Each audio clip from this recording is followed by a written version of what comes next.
Selamat sore teman-teman. Bagaimana nih? Indonesia terserah? Indonesia menyerah?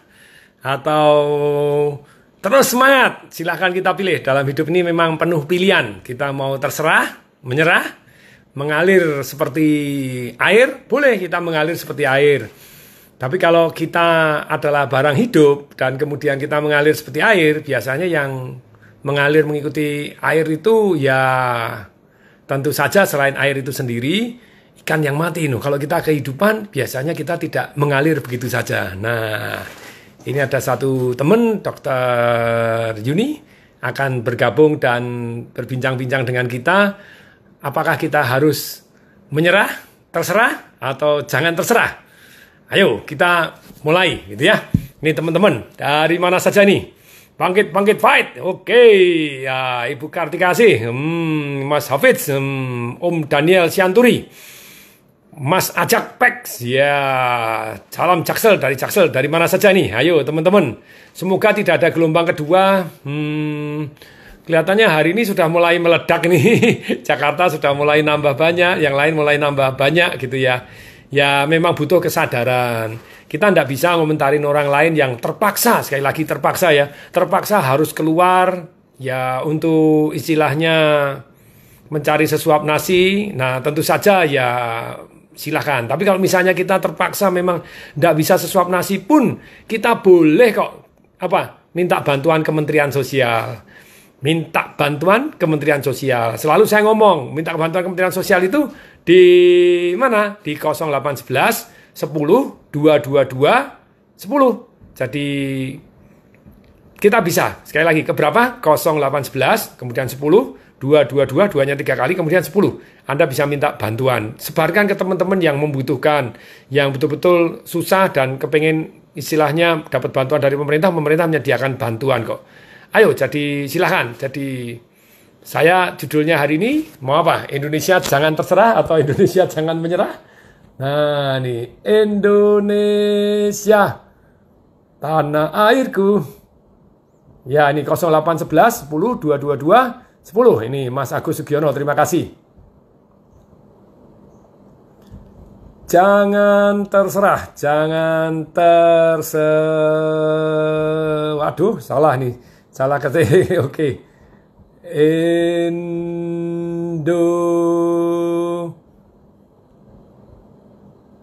Ini selamat hari ulang tahun Pancasila dulu ya, teman-teman semua. Juga tentu saja minal aidin wal faizin. Mohon maaf lahir dan batin. Oke.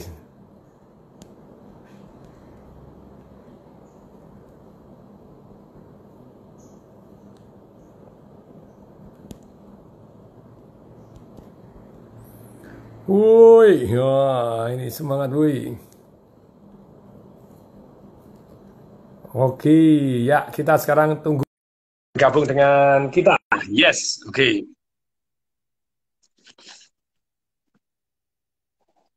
Sekarang kita tes suara terlebih dahulu. Halo, salam dahsyat Patung. Yes, salam dahsyat Dokter Yuni.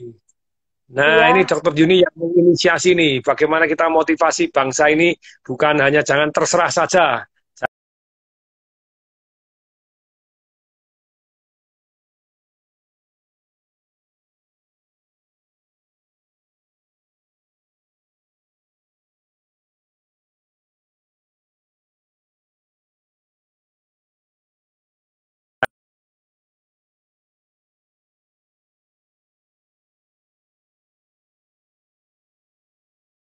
Nih, dasar dibentukkan negara ini. Yes, kita absen dulu sambil nunggu Dokter Yuni. Oke, teman-teman dari mana saja nih? Ada dari Medan ini. Oke, dari mana lagi? Yes, ada dari Indo HP Purwokerto. Oke, dari mana lagi? Indonesia. Dan diliput oleh ini dari Purwokerto gitu ya, diliput dari detik.com juga ada. Hanya dalam kesempatan ini kita perlu sekali betul-betul mestinya Pancasila diamalkan. Jadi dulu ada pedoman penghayatan, pengamalan Pancasila P4. Sekarang sudah tidak ada. Terus kemudian dulu ada 36 butir Pancasila. Sekarang tidak ada gitu ya. Jadi kita undang lagi Dr. Yuni Faustin.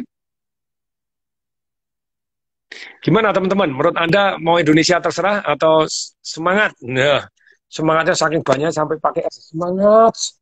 Wih, no, super semangat, super semangat gitu ya. Halo Patung. Yes, saya dengar suara tapi wajah belum tampil. Belum tampil ya Patung? Ya, tadi ditanya, kenapa Bu Dokter pakai masker? Loh iya dong, pakai masker memberi contoh. Bentar ya Pak. Kenapa kok Patung nggak pakai masker? Karena itu foto yang lama gitu, dan kalau di rumah kan kita boleh nggak pakai masker, di ruangan kerja begini ya, silakan. Bagaimana Pak pendapat Bapak di Amerika Serikat katanya? Ya tadi toh saya sudah sampai di IG. Banyak orang menyiarkan berita-berita mencekam. Di IG saya sebelum ini, saya posting satu foto di mana di Miami yang jongkok dan istilahnya merendahkan diri, minta pengampunan. Tapi luar biasa, para demonstrannya malah terharu, tersentuh, dan memeluk, dan menangis bersama. Nah, itu seru sekali. Itu adalah berita yang menyejukkan di antara begitu banyaknya berita yang negatif di Amerika. Bahkan, ini ada dokter siapa nih? Dokter Billy. Wah, Dokter Siloam Hospital Kelapa II. Halo, apa kabar Dokter Billy? Weh, dahsyat. Wajahnya Bu Dokter dong. Nah, ini ada kepengen nonton Bu Dokternya seperti apa. Sabar teman-teman, ini baru kita invite lagi gitu ya. Jangan menyerah, kita terus. Jangan terserah saja, kita terus. Yes, no. Terus maju. Ini semangatnya aja pakai ST loh. The most semangat. Bukan hanya semangat, semangat. Nah, ini akhirnya wajah cantiknya oleh teman-teman semua. Silakan, dokter. Yes. Akhirnya keluar. Salam dahsyat Patung. Terima kasih untuk kesediaannya dan waktunya mau berbincang nih Patung di IG sore dengan teman-teman yang lainnya. Ya, jadi teman-teman sekarang kita cek suara terlebih. Kasih lihat Richard nilainya. Saya dapat. Patung, suara saya kedengeran nggak ya? Iya. Oke, kedengeran. Coba teman-teman, suaranya Dokter Yuni apakah terdengar dengan baik? Suara saya apakah terdengar dengan baik? Kalau semuanya baik, tolong diberikan jelas gitu, atau kasih jempol juga boleh. Jelas, jempol, dahsyat, yes, gitu ya. Ya, Selamat sore nih Patung. Sekali lagi saya mengucapkan terima kasih untuk kesediaannya dan waktunya mau bincang sore bareng kita semua nih Patung. Yes, terima kasih nih kalau suaranya Dokter Yuni kedengaran dengan baik. Saya off dulu kolom komentarnya supaya Dokter Yuninya tampak jelas. Nah, jelas bingit katanya. Oke Patung. Oke, kita jelas bingit Patung. Silakan Dokter Yuni, silakan. Patung. Sebelum kita mulai nih acara kita sore hari ini, izinkan saya memperkenalkan profil singkat tentang Pak Tung Desem nih kepada teman-teman yang sore hari ini sudah bergabung dengan IG Live kita, Pak Tung. Yes. Selamat sore Bapak Ibu sekalian, perkenalkan saya dengan Dr. Yuni Faustin yang akan menjadi host dari narasumber dahsyat kita, Pak Tung Desem Waringin. Beliau adalah salah satu motivator dan pelatih sukses nomor 1 di Indonesia versi majalah marketing. Beliau juga merupakan pasien ex-COVID-19. Dan sore hari ini topik yang akan kita bahas adalah Indonesia jangan terserah dan Indonesia jangan menyerah. Topik ini saya angkat karena seperti yang kita ketahui semenjak bandara dibuka, banyak di media sosial itu beredar Pak, hashtag Indonesia terserah. Dan juga melihat kegelisahan beberapa warga Indonesia karena tidak semua warga Indonesia itu menaati PSBB, Pak, selama COVID-19 ini. Masih banyak yang acuh tidak acuh. Terutama kami sebagai tim medis ya, Pak. Saya salah satu tim medis yang bertemu dengan pasien langsung, juga sempat, Pak, merasakan putus asa, di mana hari itu angka COVID-19 terus melonjak, tapi saya lihat di luar sana masih banyak orang yang cuek aja, tidak mengikuti peraturan pemerintah, tidak menggunakan masker, masih berkerumun, Pak. Hari itu saya merasa putus asa banget, Pak. Karena saya, seperti yang kita ketahui, waktu COVID-19 masuk di Indonesia ini, belum semua rumah sakit itu siap, Pak, alat pelindung dirinya. Termasuk tempat rumah sakit saya bekerja. hari itu. Di mana Ibu? Sehingga saya memutuskan untuk di Karawang, Karawang. Pak. Salah satu rumah sakit umum di Karawang. Iya.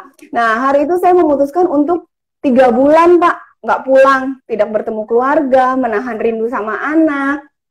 Karena satu sisi saya bertemu dengan pasien, sisi lain APD tidak lengkap, dan ada keluarga yang harus saya lindungi di rumah, Pak. Jadi hari itu saya cukup merasa putus asa nih, Pak. Nah, akibat COVID-19 ini kan orang banyak melakukan hal-hal yang tidak biasa ya, Pak. Terjadi perubahan-perubahan baru, termasuk awalnya itu digaungkan work from home, Pak. Yes. Nah, kesan-kesan sendiri dari Pak Tung tentang work from home tuh apa, Pak? Dimana nggak semua orang kan gampang ya, Pak, menjalankan perubahan-perubahan hal-hal baru, dimana mereka tuh yang biasanya harus bekerja keluar, tiba-tiba tidak boleh keluar rumah. Nah, kalau buat Pak Tung Desem sendiri gimana nih, Pak? Ya, jadi kayak misalnya begini, ada orang-orang tertentu yang memang harus keluar, ya kita tidak boleh menghakimi. Gitu. Tapi kalau keluarnya itu terus melanggar peraturan PSBB dalam arti tidak pakai masker, kemudian berdekatan, terus hal-hal yang tidak perlu, yang belum perlu vital, dalam arti bukan untuk cari makan atau istilahnya untuk hal-hal yang penting, melainkan untuk cari baju baru. Aduh, sabar weh. Bukan mau lebaran waktu itu ya, Pak. Waduh, itu sedih bener. Dan seolah-olah, kembali lagi, seolah-olah mudik itu, betul, ya itu kan hak asasi. Sebetulnya bukan hak asasi ketika Anda bisa mencelakakan orang lain. Dan hari ini detik.com mengutip saya kurang lengkap gitu. Jadi dia mengutip bahwa saya di BNPB tadi, kita jangan menghakimi orang lain, jangan mencela orang lain, kita toleran kepada orang lain, yes. Tapi dalam hal ini sebetulnya alangkah baiknya kita, kalau mau komplitnya kan gitu ya, komplitnya, ya kalau kita yang bisa working from home, kita working from home. Yang nggak bisa terpaksa harus cari keluar, cari makan, ya cari makan. Tapi tetap jaga jarak, jaga kebersihan, dan itu betul-betul untuk hal-hal yang penting terlebih dahulu. Bukan untuk senang-senang. Saya 31 kemarin ada yang di pantai mana, waduh, untel-untelan lagi, pakai masker, ya nanti sebentar lagi meledak nih, ya meledak lagi. Karena ini Dokter Yuni tahu bahwa COVID ini memang betul-betul super menular, super menularnya dengan sangat cepat. Ya terbukti saya, betul, Pak. Gitu ya. Saya waktu itu sudah jaga jarak, pakai masker.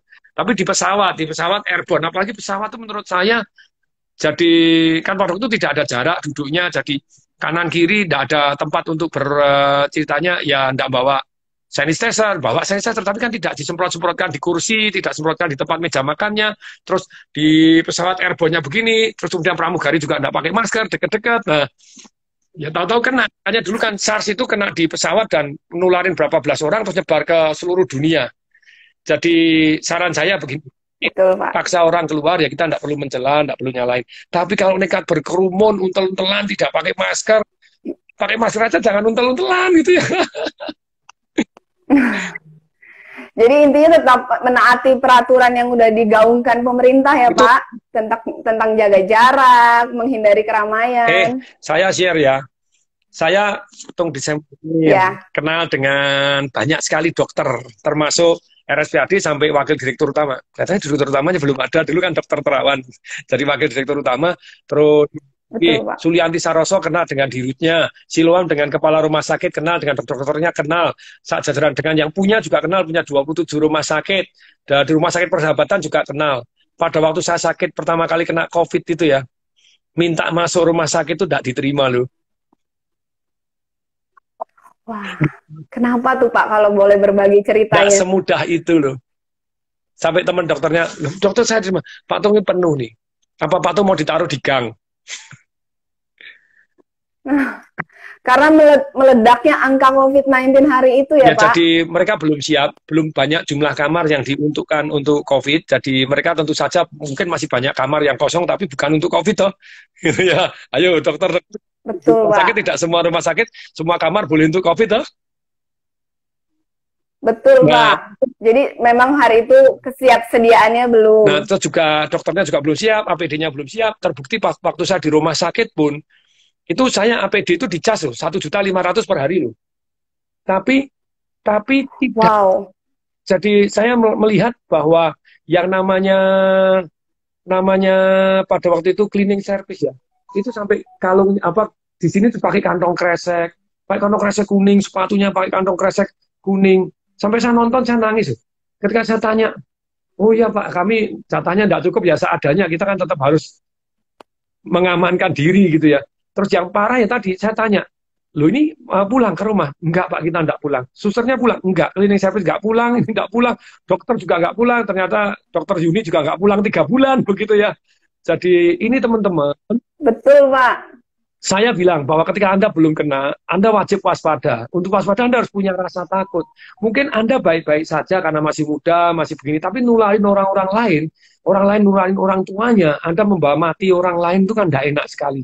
Dan kalau Anda sakit gitu ya, dan kalau sampai O2-nya kurang, kalau orang bilang pakai ventilator, jangan dibayangkan ditempel di sini, gitu ya, itu masker. Apakah betul? Dimasukkan. Iya, langsung dimasukkan, Pak. Dicongkel. Dibolong ya? Iya. Bisa dibolong atau dimasukkan dari mulut, Pak. Di kakak gini, terus kemudian ketika orangnya bergerak. Nah, selang dimasukkan sampai sini mungkin, Pak. Sekitar sini. Dikomakan, toh? Sampai... Iya, Pak. Betul, Pak. Bikin tidak sadar. Ini kan dengan dokter yang ada di sini. Jadi, please deh. Kalau sungguh sakit sampai parah itu tidak enak sama sekali. Secara umum 80% itu OTG, orang tanpa gejala. Betul ya? Kalau salah tolong di ini. Betul, Pak. Nah, tapi OTG ini nyebar kemana-mana. Karena nyebarnya gini, Anda bilang, ada tingkat matinya. Dulu saya sama. Saya merasa bahwa tingkat meninggalnya itu kalau saya sekarang sudah tidak mengikuti ya. Data-data di World Odometer saya tidak ngikutin. Zaman dulu sebelum saya sakit itu saya ngikutin. Saya ngitung-ngitung, dan itu juga menenangkan hati saya ketika saya kena. Kalau Anda di bawah 50, Anda masih sehat, tidak punya sakit.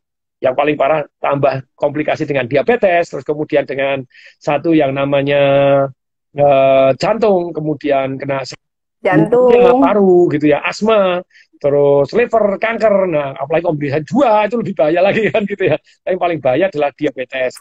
Betul, Pak. Dalam hal ini, ternyata orang yang tanpa komplikasi di bawah 50 tahun, kemungkinan sembuhnya 99,8% waktu itu. Sekarang saya tidak ngikuti gitu ya. Nah, tapi 99,8% ini, dan kalau ternyata yang meninggal, 3% pada waktu itu. Totalnya 3%, berarti 97% sehat. Orang yang kena diabetes, 28%, yang di atas 50 mati sih gitu ya. Tapi yang sisanya masih hidup juga. Tapi ketika saya hitung-hitung gitu ya, misalnya 3%. Bisa kebayang nggak? Indonesia misalnya penduduknya ini adalah 250 juta. 3%-nya mati, atau 3%-nya mati, itu 7,5 juta orang loh mati. Banyak ya tetap, Pak. Belum yang kalau 20% yang harus dapat perawatan, 80% OTG orang tanpa gejala itu paling baik, 20% harus dapat perawatan. Lah bisa kebayang, kalau 20%, berarti kalau Anda 250 juta, Anda sudah 50 juta, rumah sakitnya cukup nggak? Kalau rumah sakitnya tidak cukup, tidak cukup, Pak. Yang kayak kejadian di Italia, toh, sampai di lorong-lorong, sampai di halaman rumah sakit. Jadi, betul, Pak, betul. Teman-teman, tentu saja kita sekali lagi tidak bisa mencela teman-teman yang terpaksa harus bekerja di luar, tapi tetap harus pakai masker. Tapi jangan yang aneh-aneh, toh berlibur, buat nanti dulu, berlibur ke pantai, untel-untelan, tidak pakai masker, orang gila. Gitu ya. Anda tidak apa-apa, tapi nularin. Aduh, ini kalau... Ya, betul, Pak. Jadi paling nggak kita mengikuti peraturan pemerintah ya, Pak. Tetap menaati peraturan-peraturan yang memang pasti sudah dipikirkan dengan baik oleh pemerintah. Iya, jadi taati peraturan pemerintah. Nah, kalau dengar dari cerita Patung sendiri tadi kayak sempat ditolak dari beberapa rumah sakit, padahal Patung tuh kenal dekat dengan direkturnya, wadirnya. Nah, juga. Saya jadi punya pertanyaan. Jadi saya punya pertanyaan baru lagi nih, Pak. Sebelum saya sakit, saya juga nyumbang. Pernah nggak sakit? Baik. Jadi sudah setor. Bahkan sempat nyumbang ya, Pak? Bukan orang. Bahkan sempat nyumbang juga ya, Pak. Saya jadi penasaran nih, Pak. Tentang topik kita sore ini kan Indonesia jangan terserah dan Indonesia jangan menyerah ya, Pak. Pernah nggak sih seorang Pak Tung Desem ini menyerah dalam hidup, Pak? Di titik, wah saya sudah menyerah nih. Jadi sebetulnya bukan menyerah ya. Kalau saya termasuk pada waktu tadi pagi saya di BNPB pun saya cerita bahwa saya sampai memberikan surat terakhir kepada istri saya. Saya dianggap menyerah, sebetulnya enggak. Tapi dalam hidup ini saya melakukan satu yang namanya antisipasi. If something happen yang terburuk, saya sudah siap. Dan saya janji sama istri saya, itu surat terakhir saya yang negatif. Setelah itu saya akan positif gitu ya. Nah, saya tidak menyerah. Nah, kemudian saya sampai membahas kepada anak saya dengan dalam, karena salah satu yang namanya bijaksana, itu malah ada kata-kata jelas. Kapan kita harus menyerah? Karena gini, ada Oh, apa tuh, ya Pak? nih, orang yang bijaksana, dia kan tiga hal toh. Satu, tahu bahwa jadi gini, kata namanya doa itu doa serenity itu doa yang top sekali. Tuhan, beri hambamu ini keberanian untuk mengubah yang harus diubah. Yang kedua, beri hambamu ini kedamaian dan keikhlasan untuk menerima yang tidak bisa diubah. Yang ketiga, beri hambamu ini kebijaksanaan untuk mengetahui mana yang harus diubah Kebijaksanaan. dan mana yang harus kita terima. Nah, termasuk saya sama dari dulu ya, saya tanya sama dua guru yang the best of the best in the world dan sudah senior. Kebetulan satu sudah meninggal, yaitu kalau yang masih hidup namanya Bob Proctor. Kalau yang sudah meninggal Jim Rohn. Jim Rohn adalah gurunya Anthony Robbins. 3 tahun yang lalu, 4 tahun yang lalu, beliaunya meninggal umur 84. Kalau sekarang yang namanya Bob Proctor, umur 90 lebih, masih hidup, masih sehat, begitu ya. Nah itu saya tanya pertanyaan, ketika ketemu langsung dengan beliau-beliau mereka, saya ikut seminarnya guru-guru yang terbaik di dunia, keliling dunia cari guru yang terbaik, saya tanya, pertanyaan saya gini, bagaimana kita bisa tahu tadi, kalau kita maju ini sebetulnya kategori tangguh, atau kita ini keras kepala, dablek. Ini tangguh atau dablek ini. Kemudian yang kedua, kalau kita menyerah, itu kita bijaksana, atau jangan-jangan kita orang yang mudah menyerah. Nah ini pertanyaan Oke, Pak. sangat-sangat filosofis ya. Jawabannya seru sekali. Dua-dua jawabannya sama. Pengen tahu jawabannya? Gurunya Anthony Robbins Mau dong, Pak. dan Bob Proctor itu yang The Secret. Kalau Anda pernah nonton videonya, cari The Secret, bukunya paling top di dunia, The Secret gitu ya. Rahasia. Apa yang kita bisa pikirkan, bisa kita yakinin di hati kita, bisa kita pegang di tangan kita. Law of Attraction, The Secret, Rhonda Byrne gitu ya. Nah, ternyata jawabannya sama. Bagaimana kita bisa tahu kalau kita maju terus ini itu termasuk kategori tangguh, atau jangan-jangan kita keras kepala. Daplek sudah jelas tidak bisa, nekat terus gitu ya. Yang kedua, kalau kita menyerah, kita berhenti, apa kita itu bijaksana, tahu bahwa kita harus menyerah, atau kita tuh jangan-jangan orang yang, aduh loyo tuh mudah menyerah. Ternyata jawabannya dua-dua sama. You never knows. Nanti waktu Rahasia. berlalu baru Anda tahu bahwa yang Anda menyerah tadi itu gini. Saya pribadi terus menekunin satu kalimat ini tadi. Kapan kita harus menyerah? Kapan kita harus maju terus? Nah, ternyata tergantung sejauh mata memandang. Sekali lagi, tergantung sejauh mata memandang, telinga mendengar, hati merasakan, pikiran merenung, pikiran menganalisa, pikiran menghitung, gitu ya. Apabila yang kalau kita lakukan ini memang untuk kebaikan jangka panjang, dan itu adalah lingkaran satu kita. Sampai saya batasin sama anak saya begitu ya, saya diskusi untuk membahas tentang bijaksana ini tadi. Jadi ada beberapa hal itu yang kita harus tahu terlebih dahulu. Saya ulangi ya, sejauh mata memandang, telinga mendengar, hati merasakan, pikiran menganalisa, pikiran menghitung, bahwa kalau itu memang baik untuk kita, baik untuk lingkaran satu kita. Nah sekali lagi, lingkaran satu kita. Karena kita tetap terbatas lingkaran kita gitu ya. Dan misalnya Betul, Pak. ya tetap kita tidak menyerah. Kita akan terus-menerus yes, karena tahu bahwa ini ada masa depan. Tapi kalau sejauh mata memandang, saya lagi, hanya sejauh mata memandang kita. Telinga mendengar kita, hati merasakan kita, Telinga mendengar. bahwa ya telinga kita Pikiran ya, menghitung. pikiran menghitung dan menganalisa bahwa ini memang tidak ada masa depannya dan percuma untuk diperjuangkan. Jadi alangkah baiknya kita stop. Tapi hanya sejauh mata memandang kita. We never knows. Kita tidak akan pernah tahu gitu ya. Jadi Iya, Pak. ada contoh misalnya, loh, pada waktu papa di bank pada waktu itu kok keluar, berarti papa menyerah ya waktu di bank. Bisa jadi menyerah, nak. Jadi, lo menyerah kenapa, Pak? Loh? Ya karena gaji sebulan tidak cukup untuk bayarin rumah sakit papa saya untuk 1 malam. Jadi saya merasa it's not a right things untuk saya. Karena waktu itu tahun 2000 ketika bumi gonjang ganjing kan memang tidak naik gaji 2 tahun gitu ya. Bonus tidak dikasih. Always untung loh, saya tidak rugi gitu ya. Karena main falas itu kita untung bunga puluhan miliar gitu. Tapi 100% untung untuk banknya saya. gajinya 1.350.000 gitu ya. Sekali masuk malam 8 juta mate. Tapi sekali lagi, hanya sejauh mata memandang. Loh, mungkin nggak pada waktu misalnya saya tetap berkarir di bank, hari ini saya jadi direktur utama bank yang gajinya miliar-miliaran? Belum tentu. Belum tentu, tapi tidak mungkin. How we know, kita nggak pernah tahu gitu ya. Dan bonusnya puluhan-puluhan miliar, ya nggak tahu. Tapi kalau secara materi mungkin tetap saya hari ini lebih nyaman gitu ya. Jadi bisa nggak harus kerja, tidur pun dapat duit ya. Who knows? Tapi pada waktu dulu saya berkarir, akhirnya saya direktur utama, bahkan akhirnya diajak orang partneran buat bank, akhirnya punya bank, why not? Who knows? Kita nggak pernah tahu. Tapi kita hanya sejauh mata memandang, aku nggak cukup. Dan kelihatannya masa depan berat ini gitu ya. Kalau terus-terusan mau sampai kapan direktur utama? Mungkin 20 tahun berlalu baru jadi direktur utama begitu ya. Jadi mungkin juga enggak juga. Nah daripada itu ya wis keluar aja usaha sendiri kan gitu ya, mendirikan banyak perusahaan. Tapi sekali lagi kita hanya sejauh mata memandang, telinga mendengar, hati merasakan, pikiran berhitung, pikiran menganalisa. Yang kita lakukan ini masa depannya seperti apa? Ya hanya sejauh kita tahu, sejauh kebijaksanaan yang kita punya. Dan live no regret, hidup tanpa penyesalan. Move on, maju terus. Nah, terus kemudian mestinya apa kita Indonesia nih kalau tidak menyerah gitu dan jangan terserah begitu ya. Ya, kita tetap himbau. Ya. Kita tetap sejauh mata memandang, kita himbau. Kayak Pak. Nah, Pak. Nah, berapa waktu lalu kan Bapak nih, ya semua dari kita pasti tahulah kalau Bapak itu menjadi salah satu pasien positif COVID-19 nih, Pak. Tapi hari itu saya lihat di video-video Bapak tuh begitu semangatnya. Sebenarnya motivasi terbesar apa sih, Pak? Sampai Bapak tuh termasuk cepat pulih loh. Orang banyak tanya, Pak Tung tuh sudah termasuk kategori agak dengan pemberat, misalnya karena umur, misalnya Pak kan sudah di atas 40 ya, Pak? Di atas 50.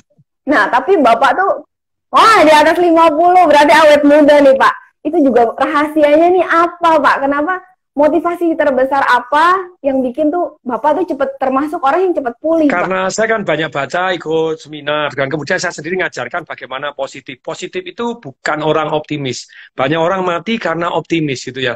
Oh, saya kenal dengan rumah sakit ini, saya pasti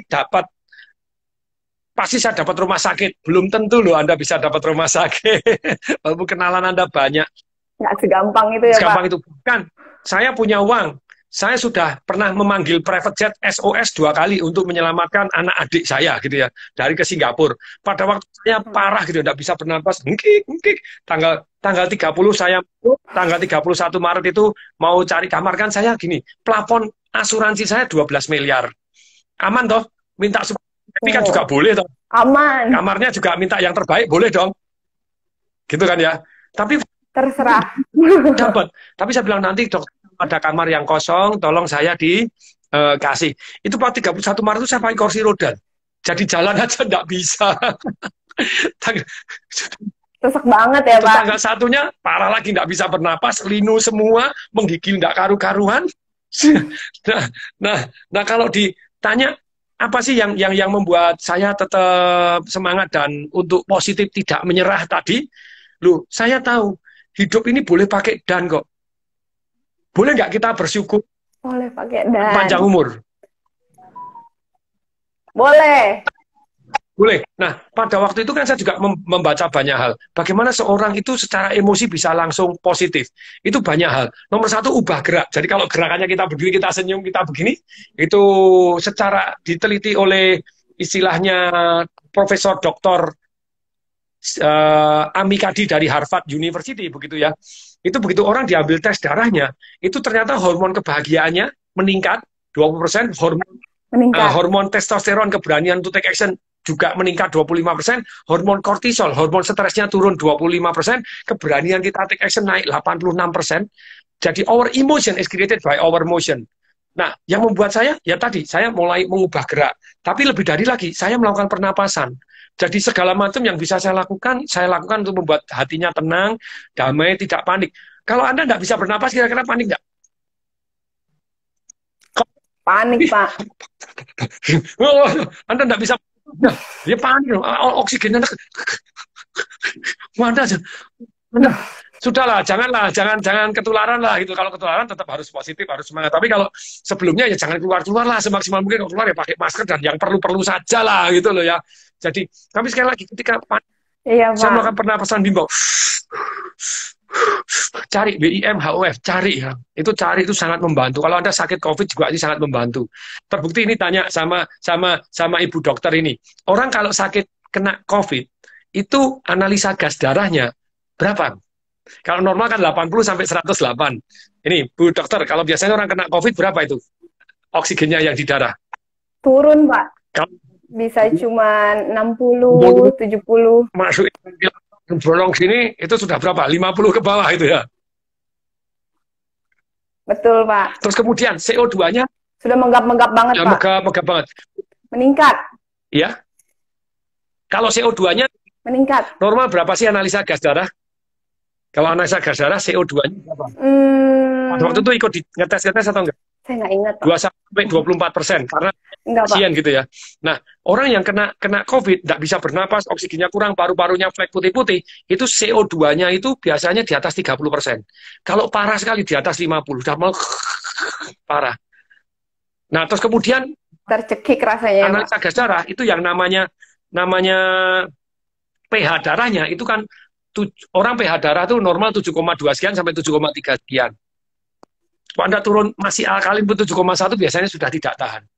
Lah saya melakukan pernapasan Wim Hof itu membuat hatinya damai dan jadi lebih positif. Jadi positif itu bukan hanya sekedar oh saya semangat, saya bisa, saya semangat, enggak gitu ya. Bukan hanya dari satu dalam penting sekali, tapi dari segala aktivitas kita, gerakan kita, kemudian fokus kita arahkan kemana, terus kemudian pernapasan kita itu sangat mempengaruhi emosi kita, suara kita, nada kita, itu sangat mempengaruhi kita untuk membuat kita jadi positif. Jadi kalau orang masih di rumah sakit nyanyi-nyanyi, susternya diajak nyanyi-nyanyi. Tadi ada dokter dari Siloam, ini ada dokter dari Siloam. Ada satu suster di Siloam di Instagram saya bilang begini, aduh Patung ini pasien paling ceria. Yes, itu cita-cita saya. Saya mau jadi pasien yang paling positif, paling ceria, paling bahagia. Ada toh pasien bahagia.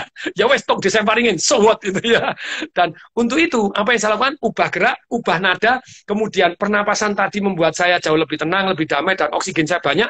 Walaupun pada saya susah bernapasan dikasih masker oksigen, di AGD, diambil darahnya di arteri sini, tusuk, nggak bisa keluar karena kurang minum. Nah ini penting sekali minum. Saya berkali-kali saya jelaskan sama teman-teman, please minum air putih. Tapi bukan 8 gelas, bukan 2 liter, itu salah. Ilmu sesat. Mohon maaf, malah gitu ya. Kenapa? Karena even dokter pun banyak yang tidak tahu bahwa air itu bukan 8 gelas, bukan 2 liter, bukan 3 liter. Yang betul dibandingkan dengan berat badan. Nah ini, saya belajar dari Dr. F. Beckman Hellick dalam bukunya You Are Not Sick, You Are Thirsty. Anda haus 30 cc per kilogram. Misalnya berat kita 50, berarti 30 cc kali 50 kilo berarti 1,5 liter, 1.500 cc.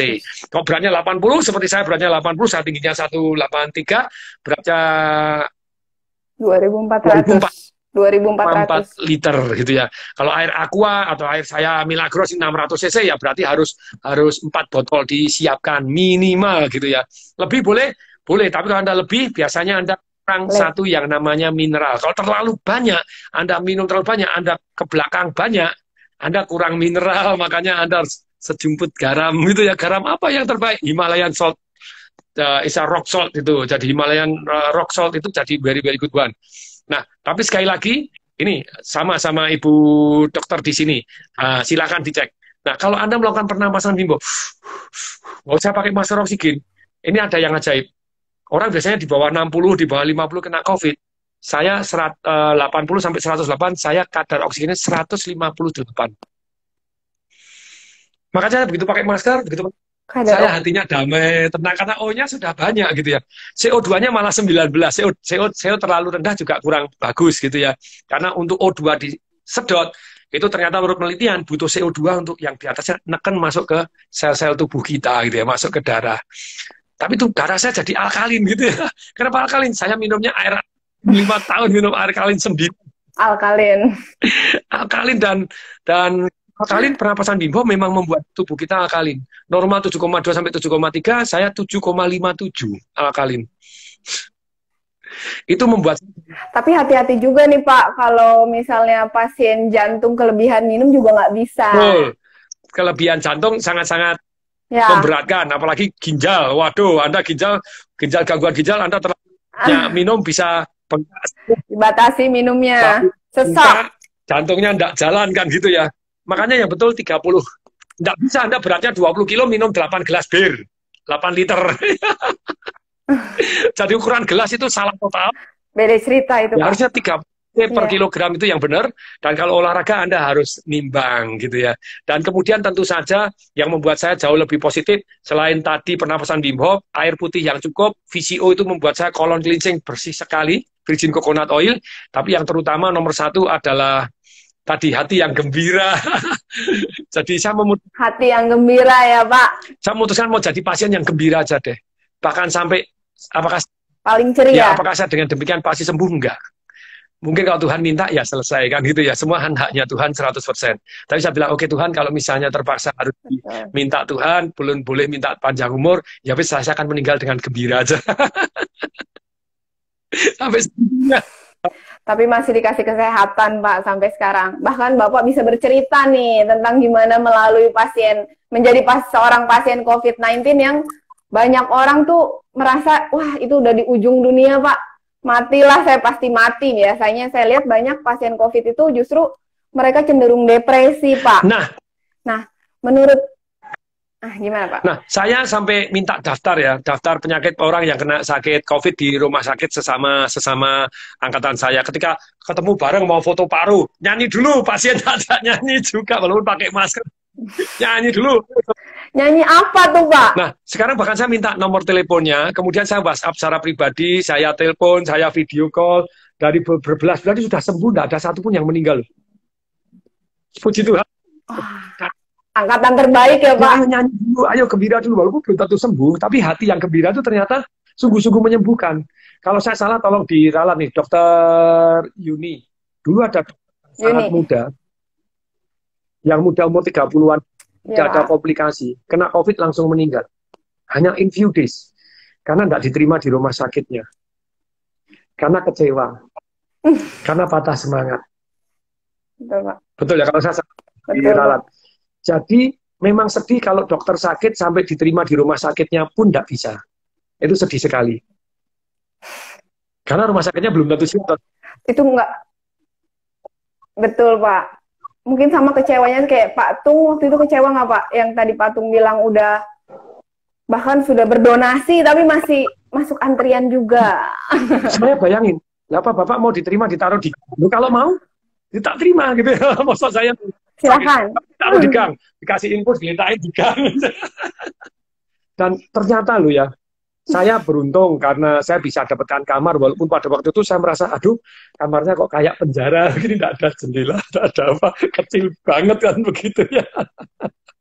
Terus kemudian, biasanya orang akan terpicu depresinya lagi tuh Pak, dengan ruangan yang kayak gitu, dengan penyakit kayak gitu, ruangan kayak begitu. Saya ada satu wartawan, ada teman wartawan baru nulis buku, minta kata pengantar dari saya karena dia menderita COVID dulu. Karena beliaunya bukan levelnya di ruangan yang bisa sendiri, itu termaksa di samping diri banyak. Begitu dia masuk, sebelahnya bilang, ngomong satu kata langsung menyesal, gak nafas. Kata-kata gimana? Oh, itu bekas pasien COVID, tapi beliaunya sudah meninggal. Jadi Anda tidur di tempat orang mati. Langsung gak lama menyusul ya Pak. Aduh. Terus kemudian yang sebelah teriak-teriak, pasiennya tuh bandel banget, waduh gini nih. 1 hari kemudian terus meninggal, nggak ada. Terus kemudian ada yang hamil, melahirkan anak kembar. Kena COVID. Terus, aduh. Ternyata kalau dicampur itu lebih menderita. Jadi dicampur menderita karena di kandang sendiri, lonely. Tidak ada jendela. Tapi atau itu memang sudah dipersiapkan, Pak? Supaya, wah khusus nih buat Pak Tung. Nah, saya minta, nggak digabung dengan yang lain? Tapi tetap saya itu beruntung karena pada waktu saya tanggal 23 harus masuk itu, tanggal 23 saya nggak masuk, tapi tanggal 30 Maret harus masuk. Saya minta di RSPAD lagi penuh, di Sulianti Saroso lagi penuh, terus kemudian di Siloamnya, kalau saya boleh milih, waktu itu saya milih RSPAD. Kenapa RSPAD? Saya anggap rumah sakit kepresidenan, rumah sakit untuk orang-orang yang elit gitu ya. Oh, Anda kalau mau ke sana coba tes ya pergi ke warungnya aja. Warungnya aja mahal dibanding warung yang di luar. Restorannya mahal sekali makan 200.000 ada habis gitu ya.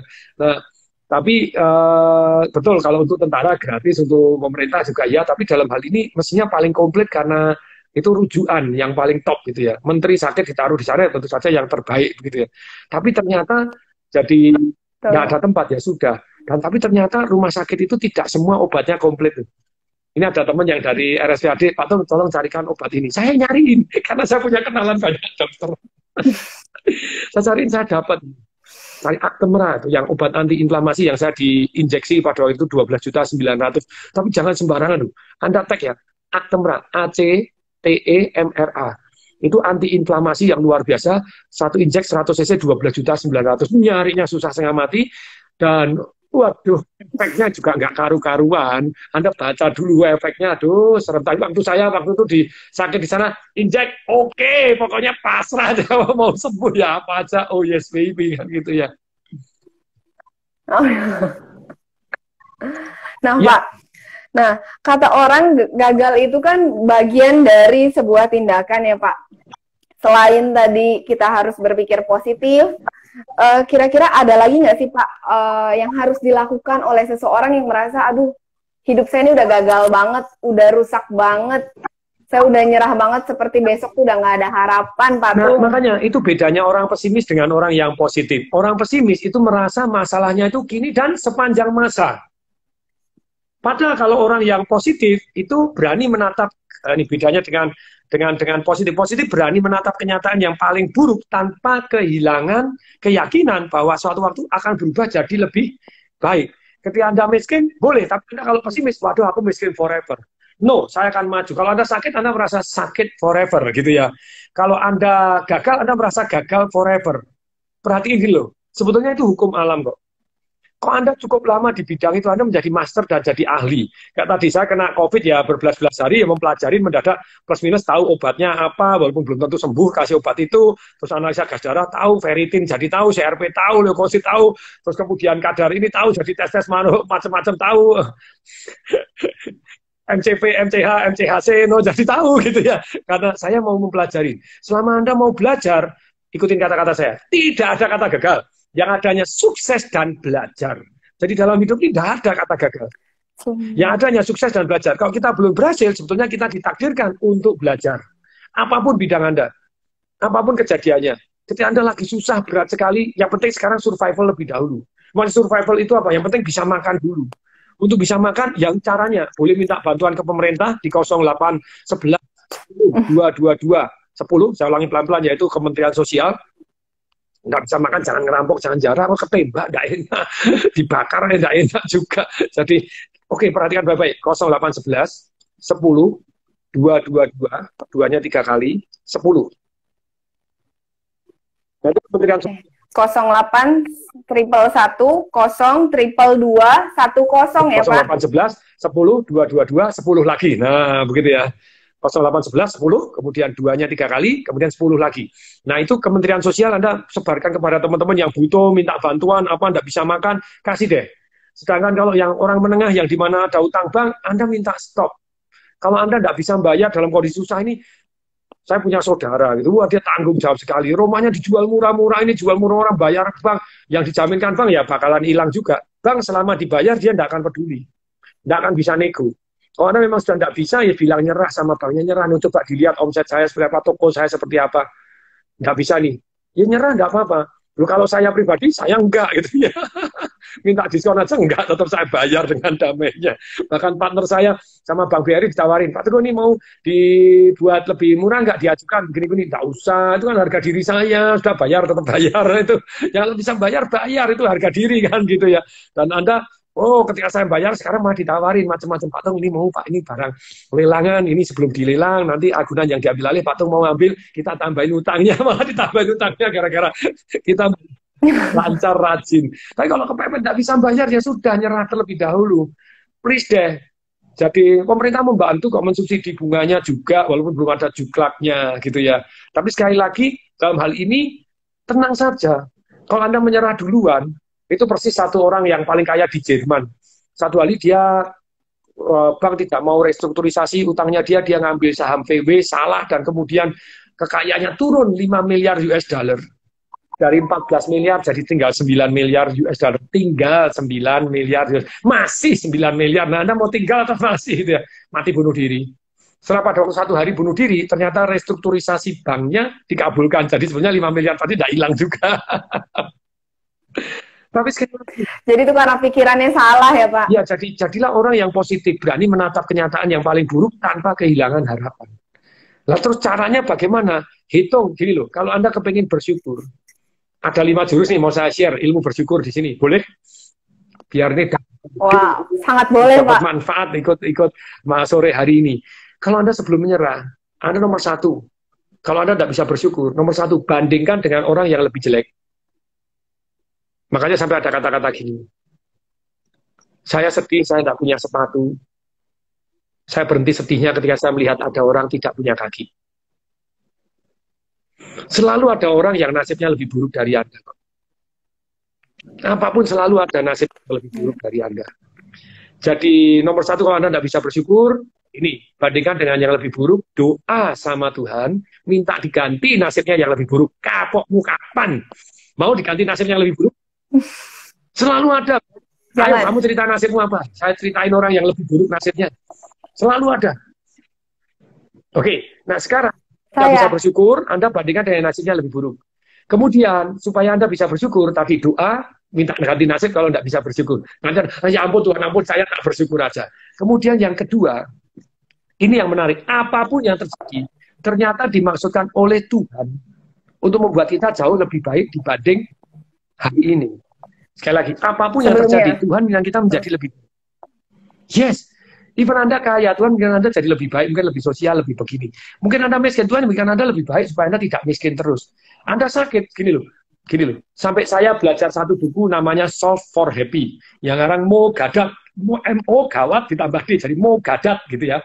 Mo Gadat adalah chief business di Google. Kaya raya. Dia kalau pembukaan bukunya seru. Satu hari saya ikut lelang Rolls Royce gitu ya. Tadi saya baru manasin Rolls Royce saya. Nggak pernah keluar, baru keluar kali ini. Pakai masker, manasin mobilnya. Masalah Mercy Sport, manasin. Sebetulnya saya bisa suruh, cuma kangen. Jadi begitu saya masuk, oh ini kurang bersih, kurang apa, bisa meriksa dengan baik begitu ya. Terus kemudian, nah ini, dia beli 2 Rolls Royce vintage. Rolls Royce itu mahal gitu. Kalau Rolls Royce baru tuh 16 miliar, harganya 16,5 miliar. Hari kalau Rolls Royce vintage yang kuno lebih mahal lagi, 2 juta, 3 juta dolar, 4 juta, ada yang 5 juta dolar yang vintage yang kuno itu tadi. Dia bilang dengan 2 klik saya beli 2. Kok bisa? Kenapa saya melakukan ini? 1, karena saya mampu, karena saya chief business officer dari Google, punya saham, punya begini, kaya raya gitu ya. Yang kedua untuk mengisi kekosongan hati saya. Anak satunya yang laki, dia punya anak 2. 1 laki, 1 perempuan. Yang laki ini namanya Ali, meninggal pas Ramadan lagi. Nah itu salah satunya, saya baca detail, karena tidak minum. Karena memang puasa 24 jam, dia puasanya kan harusnya 12 jam saja. Tapi harus puasa lagi, besok harus operasi usus buntu. Operasi usus buntu, disuntik selisih 1 senti, mati orangnya. Jadi jarumnya salah 1 senti, mati orangnya. So simple.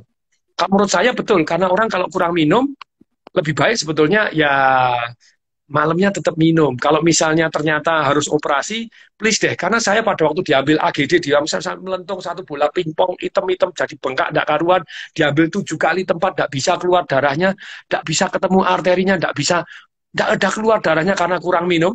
Dasar orang goblok, tidak pernah sakit, tidak pernah diinfus, ya pernah diinfus, tapi bukan diinfus berhari-hari. Sampai kalau diinfus kan tidak usah minum gitu ya. Ternyata tidak harus minum, boy. Nah, si Mo Gadat ini, ketika anaknya meninggal, dia sedih luar biasa, hatinya kosong, dan bilang, ketika Rolls Royce-nya datang, apakah hati saya, mood saya naik? nggak naik satu level pun, ngelihat aja nggak, karena Saroy sudah punya 6, 7, 8, jadi nggak ada artinya buat gitu ya. Bukan mainan yang membuat dia. Biasa aja ya Pak. Kemudian dia meneliti, kok tidak bahagia? Karena dia itu adalah programmer. Programmer awalnya adalah program, membuat bahasa program. Kemudian dia, oke deh, saya putuskan untuk mencari bahasa program bahagia. Segala buku tentang bahagia dia baca, segala seminar tentang bahagia didatengin, secara YouTube yang tentang happiness dia nonton gitu ya, yang sejauh dia bisa tonton. Terus kemudian dia menyimpulkan, aha, ternyata kenapa kok orang tidak bahagia? Satu, karena salah rumus. Misal rumusnya A sama dengan B plus C. Maka setelah dicari B plus C, ternyata kok tidak sama dengan A. Lah karena memang salah rumusnya, dia bilang gitu. Jadi kenapa orang tidak bahagia? Karena salah rumusnya. Rumusnya salah. Saya bahagia kalau saya begini, makanya bahagia. Kenapa kok depresi? Ya karena salah rumus dalam hidupnya membuat depresi. Orang depresi itu ini salah, itu salah, ini salah, semua salah, makanya dia depresi. Aturan untuk membuat dia bahagia sulit setengah mati, makanya dia depresi. Nah, Mogadat akhirnya dia meneliti lagi. Oh, ternyata begitu dia meneliti makin dalam, ternyata bahagia itu adalah our default system. Maksudnya apa? Our default system. Pernah nggak zaman dulu, kalau sekarang sudah mulai jarang, handphone Anda hang karena kebanyakan install macam-macam. Bahkan install antivirus pun membuat handphone Anda hang. Pernah ya? Keberatan ya Pak? Nah, keberatan. Caranya gimana? Di reset. Default system kita bahagia. Bahkan dia membuktikan nih, si Mogadat ini membuktikan. Kalau di pengungsian itu kan orang menderita, kurang makan, kurang begini. Ketika diwawancara orang tuanya sedih gini, belakangnya anaknya main bola itu ya. Bolanya mungkin bola dari kertas, dari kain. Dengan happy-nya mereka main bola. Dan mereka tetap bahagia. Loh, kalau jatuh sakit nggak? Sakit. Bu sakit nangis nggak? Nangis. Kalau lapar nangis nggak? Nangis. Tapi setelah dipenuhi sakit. Kebutuhan pokoknya, ya sudah lah Bahagia. dengan gembiranya. Senyum lagi. Jadi bawaan hidup kita bahagia, cuma kita kebanyakan program mempersulit kita untuk bahagia. Jadi untuk bahagia, percayalah, yang namanya sakit, ini yang jurusnya Mogadat ini tadi, yang Chief Business Officer dari Google sampai hari ini masih jadi chief. Dia mengatakan ini, yang namanya sakit, yang namanya sedih, yang namanya kecewa, satu perasaan tidak nyaman, itu ada manfaatnya. Manfaatnya apa? Dua hal. Satu adalah supaya kita memperbaiki kondisi, yang kedua, supaya besok tidak terjadi lagi. Saya ulangi ya, jadi walaupun Anda tidak suka, perasaan tidak nyaman, aduh sekarang kok tidak punya duit. Kayak zaman dulu saya, aduh kok gaji saya sebulan tidak cukup untuk bayarin rumah sakit papa saya, satu malam aja tidak cukup, padahal saya sudah pemimpin cabang utama di bank. Gaji satu bulan tidak cukup untuk satu hari. Sedih ya? Gimana tuh Pak? Oh, sampai saya jongkok loh. Begitu tahu tagihannya, terus kemudian disuruh gini, terpaksa saya pindahkan papa saya di kelas 3 gitu ya. Terus kelas 3 pun terus kemudian tidak mampu bayarin, dan kemudian waktu saya mau pindah ke kelas 3 papa saya nangis. Sudah saya pindah kelas 3 papa saya nangis, dan kemudian kamu tidak punya duit tuh. Papa ini hampir mati. Kok dipindah ke kelas 3? Dicampur sama banyak orang. Dan waktu itu saya tidak mampu, saya keluar, saya jongkok, saya nangis. Tapi waktu itu saya memberi arti yang luar biasa bahwa perasaan tidak nyaman ini Tuhan kan saya menjadi lebih baik secara ekonomi. Ternyata kalau miskin itu tidak enak. Ada orang bilang yang penting tidak apa-apa, yang penting bahagia. Miskin tidak apa-apa, yang penting bahagia daripada kaya tidak bahagia. Oh iya, miskin membuat Anda bahagia, tak doain Anda lebih miskin lagi deh, sesuai dengan permohonan Anda toh. Jangan. Nah banyak orang yang mengatakan pakai pilihan, pakai atau lebih baik mana? Ayo Pak Tok pilih mana? Miskin tapi bahagia atau kaya tidak bahagia. Itu kan supaya merasa miskin dan menang toh. Supaya saya miskin tidak usah kaya toh. Supaya Anda tidak perlu berjuang untuk jadi kaya toh. Loh Pak, yang penting kan bersyukur. Yes, bersyukur, tapi Anda bahagia. Ya betul, tapi bahagianya naif. Kalau Anda bahagia tidak mau bahagia naif, tetap bersyukur tapi tetap mau maju. Boleh dong mau maju. Jadi kemudian Mogadat juga ngomong begini. Kalau yang namanya sakit tadi, gitu ya, kecewa, perasaan tidak nyaman, itu ada manfaatnya. Tapi kalau yang namanya sedih atau merasa sengsara berkepanjangan, whatsoever dia bilang, nol manfaatnya. Orang yang zero itu apa? Salah program di otaknya tadi. Ini salah, itu salah, ini salah. Saya share di kebun binatang di San Diego Zoo sana, pernah diteliti, sekarang nggak boleh katanya gitu ya. Neliti itu pakai monyet. Monyet ditaruh di satu kerangkeng, Keranjangnya dibagi 4, ada warnanya merah, ada kuning, ada hijau, ada biru. Kemudian biru disetrum, apa yang dilakukan? Monyetnya kesetrum, sebentar aja, kesetrum, dia tidak mau menempel yang biru. Merah disetrum, dia tidak mau lagi. Kemudian dia cuma di kuning sama di kuning sama yang hijau saja. Kuning disetrum, apa yang jadi? Dia tidak mau, dia hanya dekem di tempat yang hijau saja. Tapi begitu semuanya disetrum, apa yang terjadi? Monyetnya jadi gila. Jadi nabrak,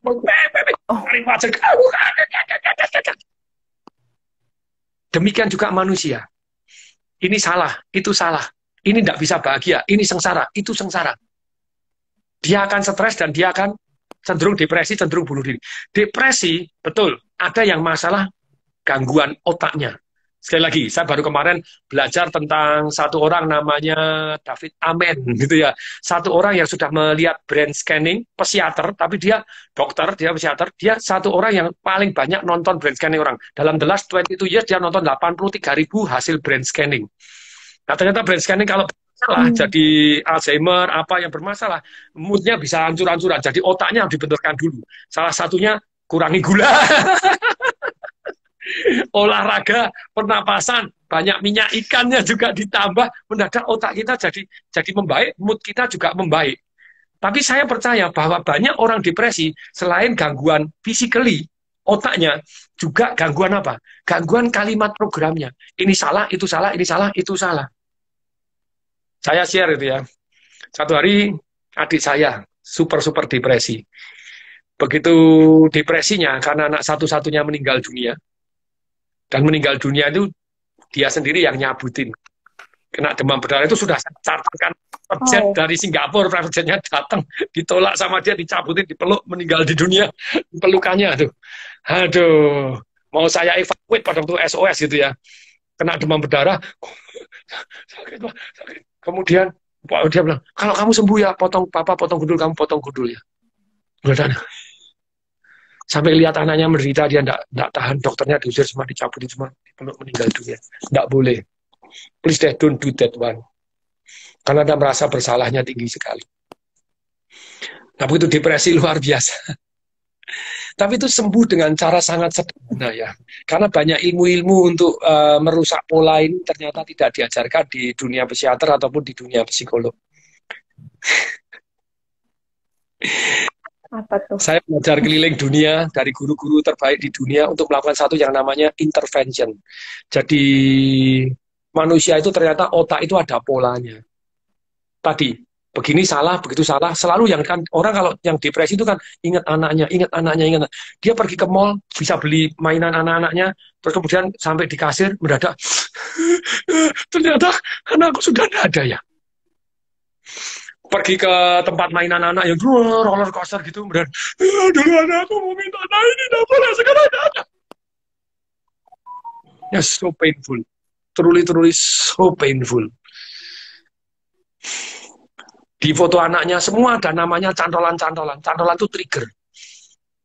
Pernahkah Anda mendengarkan lagu tertentu dan Anda jadi sedih? Sering, Pak. Dokter Yuni gila ya. Kalimat. Lah kok bisa sedih? Ingat mungkin program yang salah tadi ya, Pak. Pernah misalnya mendengarkan lagu Nothing Gonna Change My Love For You, mendadak ingat samban. Sambannya sudah menikah, sudah punya anak 5 dan Anda patah hati. Anda bisa sedih. Nah, itu sebetulnya begini loh, seperti kalau zaman dulu CD, ya sekarang hard disk kan gitu ya. Jadi yang namanya CD itu ada polanya. Begitu kita play ya polanya sama lagi, dan pola itu harus ada trigger, ada play-nya. Triggernya itu apa? Rangsangan panca indera. Kita mendengar. Pernah nggak misalnya Dokter Yuni juga satu waktu merasa sedih, nggak ngerti kenapa kok sedih?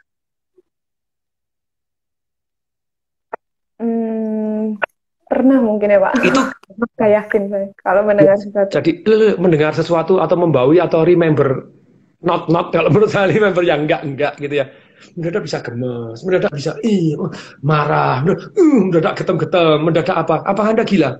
Awal kegilaan. Enggak, awal gila. Nanti dikira gila. Ternyata enggak loh. Jadi ternyata semua manusia secara umum itu ada tombol-tombol yang dia tidak mengetahui. Tahu-tahu dia sedih. Saya beri contoh. Manusia itu ada cantolan-cantolan.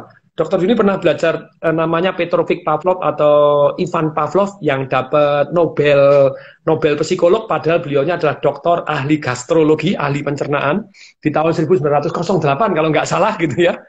Jadi dia mempelajari anjing. Anjing ternyata kan dia ngajari tentang pencernaannya. Satu hari dia baru masuk pintu seret gitu ya. Lihat anjingnya keluar air liurnya. Dia merasa aneh. Lu kan saya nggak bawa makanan. Apa hubungannya? Terus kemudian dia membuat penelitian yang ekstrim. Anjing dikasih makanan dulu, begitu keluar aliurnya kasih bunyi teng teng, besi dipukul, teng teng, terus boleh makan. Anjing kasih makanan, keluar aliurnya kasih teng teng, boleh makan. Lama-lama anjing itu punya pola. Polanya apa? Kalau teng teng berarti kasih makan. Satu hari tidak dikasih makan sama sekali, langsung dibunyi teng teng, keluar aliurnya. Apa hubungannya teng teng sama? Itu namanya cantolan, ada trigger. Nah, cantolan ini terdiri dari panca indera. Tanpa sadar bisa terbentuk di dalam diri kita, dalam tubuh kita. Perhatikan baik-baik. Ini penting sekali untuk mengelola emosi kita ya. Bagaimana stay positif, jangan menyerah tadi, atau jangan terserah saja, tetap maju terus, itu ya. Ini perhatikan baik-baik. Satu hari, misalnya, satu orang, itu papahnya meninggal dunia waktu dia umur 50-an, papahnya meninggal dunia, padahal dia sayang sekali sama papahnya. Dia sedih sekali. Kemudian ada orang datang nyalamin, turut berduka cita ya. Terus megang bahunya gini. Turut berduka cita ya, pok-pok. Manusia tanpa sadar tuh nyontoh satu dengan yang lain loh. Kalau Anda ikut seminar bareng-bareng, saya seringkali memberikan bukti itu. Lihat, satu duduk kakinya di silang kanan, yang lain kanan. Yang satu duduknya ke belakang begini, yang lain juga ke belakang begini. Jadi hampir sama. Tanpa sadar orang itu mengikuti temannya untuk supaya merasa diterima itu ya, supaya nyaman, supaya tidak beda amat. Apa yang dilakukan? Satu nyalami turut berduka cita ya. Saya turut berduka cita, tepuk, salam, tepuk. Yang belakang ikutin, turut berduka cita ya, turut berduka cita. Terbentuk satu memori yang luar biasa. Waktu berlalu 5 tahun, sudah gembira, mantu anaknya yang pertama, pesta besar-besaran. Peluk dia. Nah, disalam begini sama orang. Turut bahagia ya, selamat ya, congratulations ya, tangan di sini, pok, mendadak. Kok sedih? Nggak tahu kenapa. Karena memori sedihnya dipanggil pakai teng-teng, tadi keluar air liurnya. Contohnya saya pada waktu jaga papa saya di rumah sakit itu. Pada waktu itu di Singapura begitu ya. Sehari saya cuma makan 2 kali. Saya jadi langsing turun 14 kilo. Karena ngirit sekali gitu ya. Ngirit sekali untuk cari kesembuhan. Nah, minum air kemana-mana bawa air. Nah, itu di seluruh penjuru Singapura itu full memori menyedihkan. Saya waktu itu kerja gini jadi pulang langsung ke Singapura. Jadi saya mendarat pun langsung bad mood. Saya makan di sini, saya pernah ingat papa saya pakai kursi roda, saya ajak ke sini. Saya pernah begini, jadi selalu bad mood. Adik saya yang jaga juga pada waktu sakit kedua kali, saya sudah punya duit itu tadi. Ya sama. Kok aku kok bad mood ya? Masuk rumah sakit ini langsung perasaannya amblas. Nah ini tadi, semua itu ada polanya. Dan pola ini tanpa disadarin. Kalau kita mau master dalam kehidupan kita, master dari emosi kita, kita harus belajar tentang satu yang namanya merusak pola ini. Pola-pola yang tidak bermanfaat harus diajar. Contohnya tadi CD ya, setiap di play, lagunya 12. Ya 12 itu lagi. Nothing gonna change, my love for you. Lagunya itu lagi. Sekarang, bagaimana supaya merusak pola? CD-nya dikeluarkan, coret-coret pakai paku. Begitu coret-coret pakai paku, diputar, CD-nya bunyinya gimana? Jadi semakin ekstrim merusak polanya. Ini ilmu basicnya. Bagaimana saya membantu adik saya jadi dari trauma setiap lihat foto anaknya dia, yang satu-satunya begitu foto, nangis gak karu-karuan lihat fotonya, nggak bisa. Sampai ngelihat fotonya damai-damai saja, bisa senyum-senyum. Sayang ilmu ini nggak diajarkan di psikologi dan psikiater gitu ya. Psikiater cenderung ngasih obat. Dan sungguh sedih kalau psikiater tidak melihat ronsen itu yang kemarin si dokter Amen tadi ya, si dokter David Amen yang pakar otak. Aneh sekali ya, dokter jantung itu kan melihat foto jantung. Dokter paru kan nonton foto paru. Dokter ginjal nonton foto paru. Tapi ahli psikiater yang ahli jiwa tidak nonton jiwanya karena tidak boleh foto otaknya gitu ya. Dia bilang gitu. Sungguh aneh gitu ya.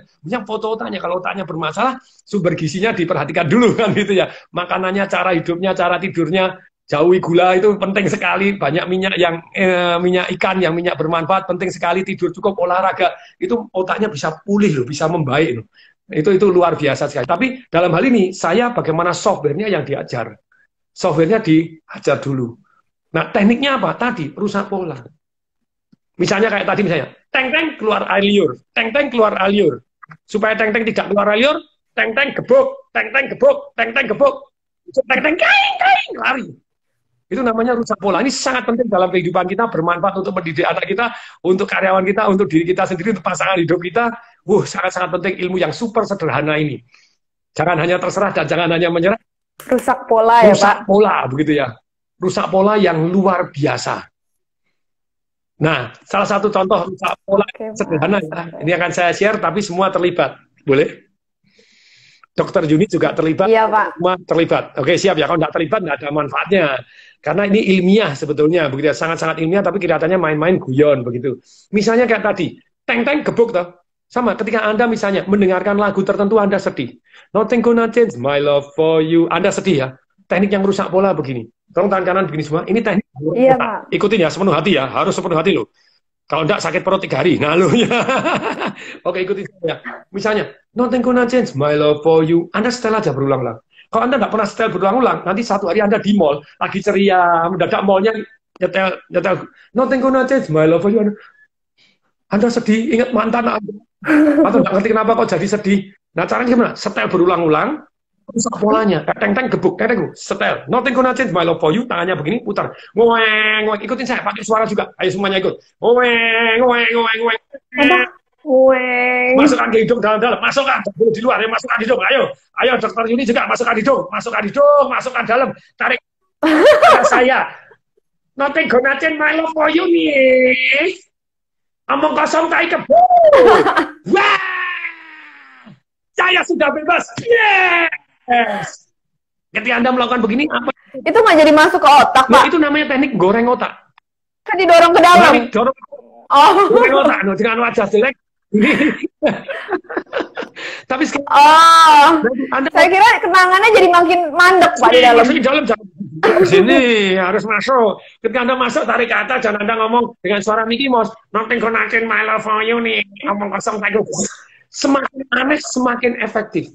Saya ulangi ya, semakin aneh, semakin efektif. Semakin radikal, semakin ekstrim, semakin jos, pleng. Nah, kalau ternyata masih kurang, jadi ayo ikutin lagi. Kalau masih nothing gonna change my love for you, masih sedih, tangan 2. Nah, ayo ikutin semua. Dokter Yuni ikutin, ini ilmu penting. Saya nggak diajarkan di Fakultas Psikologi dan Psikiatri gitu ya. Loh, Pak Tung kan nanti kayak tampak orang gila. Pilih mana? Anda tampak seperti orang gila tapi sebetulnya waras, atau tampak waras tapi sebetulnya Anda depresi dan stres dan gila? Pilih mana? Lebih baik tampak gila tapi sebetulnya waras dan semangat positif. Iya. Gitu. Ubah gerak dulu. Nih putar ya. Jadi yang saya pikirin sekarang makin aneh, makin terlihat aneh, yang penting nggak jadi gila ya, Pak. Yes. Jadi malah kita waras karena kita bisa ngontrol emosi dengan lebih baik. Contoh ya, tadi bisa nothing gonna change my love for you.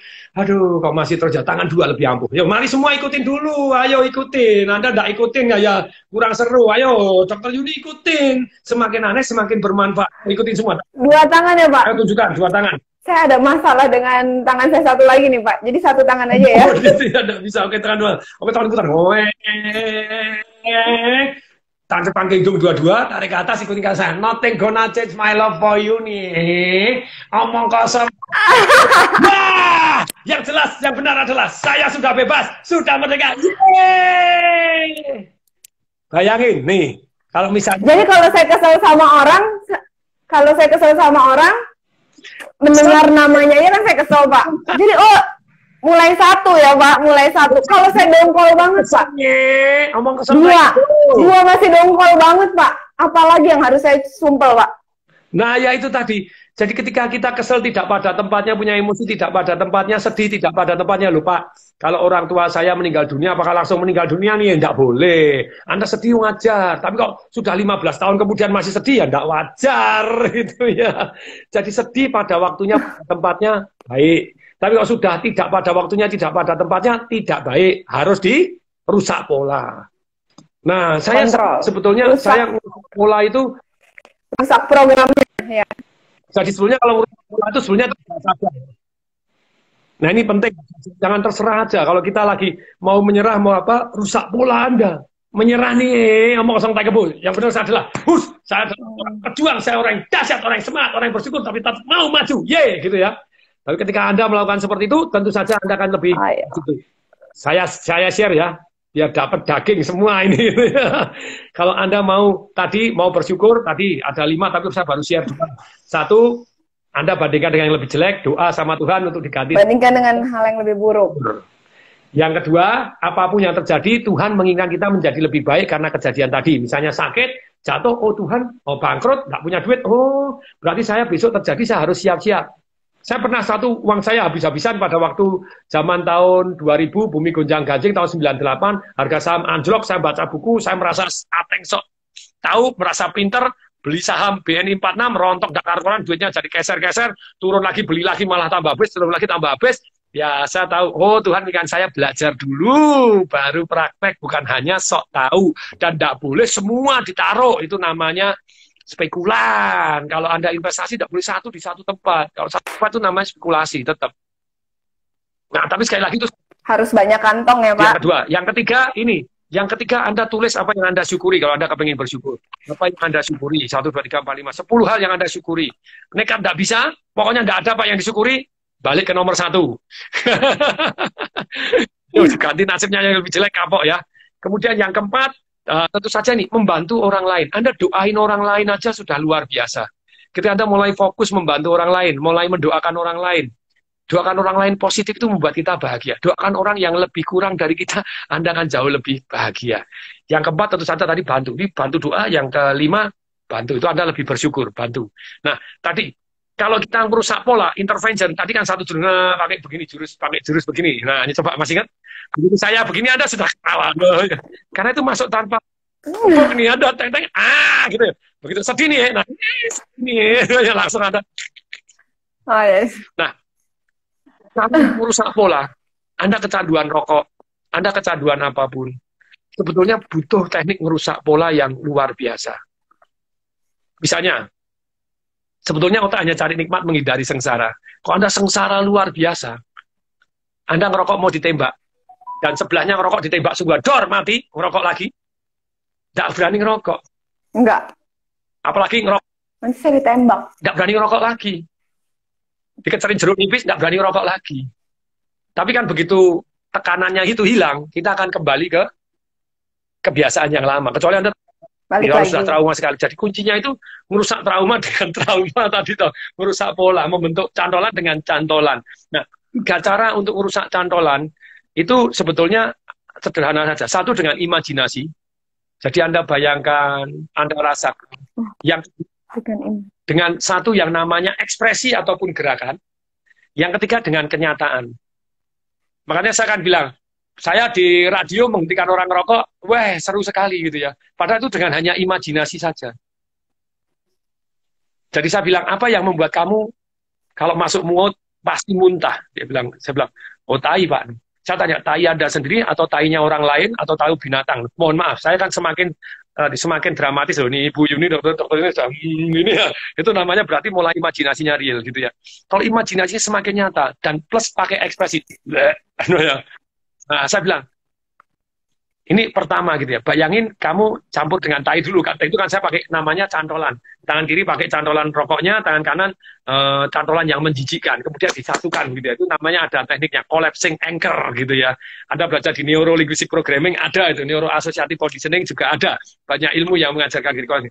Dicampurin tai, campurin begini, terus baunya ya. Mau ngerokok nggak langsung seketika nggak mau, seleranya hilang. Nah, kalau nggak bisa, langsung real. Langsung real caranya gimana?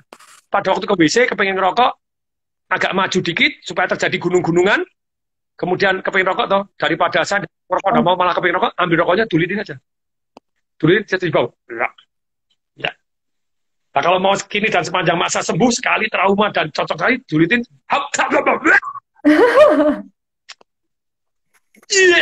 ada begitu. Sudah. Wah, itu ilmu baru saya tuh Pak. Kalau nanti suruh orang berhenti ngerokok bisa dengan cara itu ya Pak? Sangat-sangat efektif. Jadi dengan imajinasi, dengan ekspresi. Saya punya murid train for firework trainer di Malaysia. Wah, 1 hari berapa Pak? Kepengen berhenti ngerokok. Kita pakai jurus banyak ya. Oke, sekarang gini. Ekspresi aja. Anda pasti yang membayangkan something yang wah, tapi pakai kalau Anda mau mutar, bayangin apa, ngerasakan apa, dan Anda ekspresikan. Bayangin rokok, ekspresi. Pegang rokok, ekspresikan. Pegang rokok, ekspresikan. Pegang rokok, ekspresikan. Teng-tengnya terjadi. Coba ngerokok, begitu masuk mulut, lari masuk ke WC, muntah-muntah. So seru, sangat seru. Nah, tapi terjadi lagi gini ya, jadi apapun emosi kita yang negatif, yang tidak pada tempatnya, yang menyerah, yang depresi gitu ya.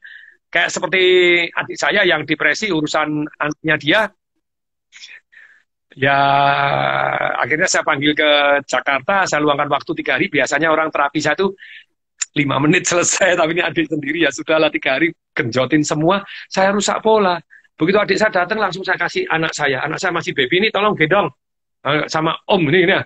Ya, langsung gendong, ingat anaknya, sini, Nangis. saya senggol, pinggangnya pakai tangan saya senggol, kumat, gitu. Saya senggol pinggangnya kan orang geli tuh dari kumat, jadi dia merusak pola, itu merusak pola secara fisik, intervention secara fisik. Makanya saya kalau terapi orang, itu banyak jurus, jangan dianggap saya kalau terapi orang jurusnya standar, bisa saya tonyo kepalanya, saya tinju tangannya, bisa saya minum air, saya sembur. Bisa. Dukun dong, Pak. Jangan dianggap standar. Jadi orang seringkali shock sama saya, datang lagi cerita, suami saya, gebrak dan dua berdiri, apa-apaan kamu, ha? Belum apa-apa, oh ya, sorry, mohon maaf. Ya udah duduk lagi, enggak apa-apa, silakan duduk. Coba ceritakan lagi. Begitu duduk lagi, berdiri. Wah, setelah 2 kali, 3 kali dia mulai sadar. Coba ceritakan lagi. Begitu dia mau sedih, nanti dimarahin lagi.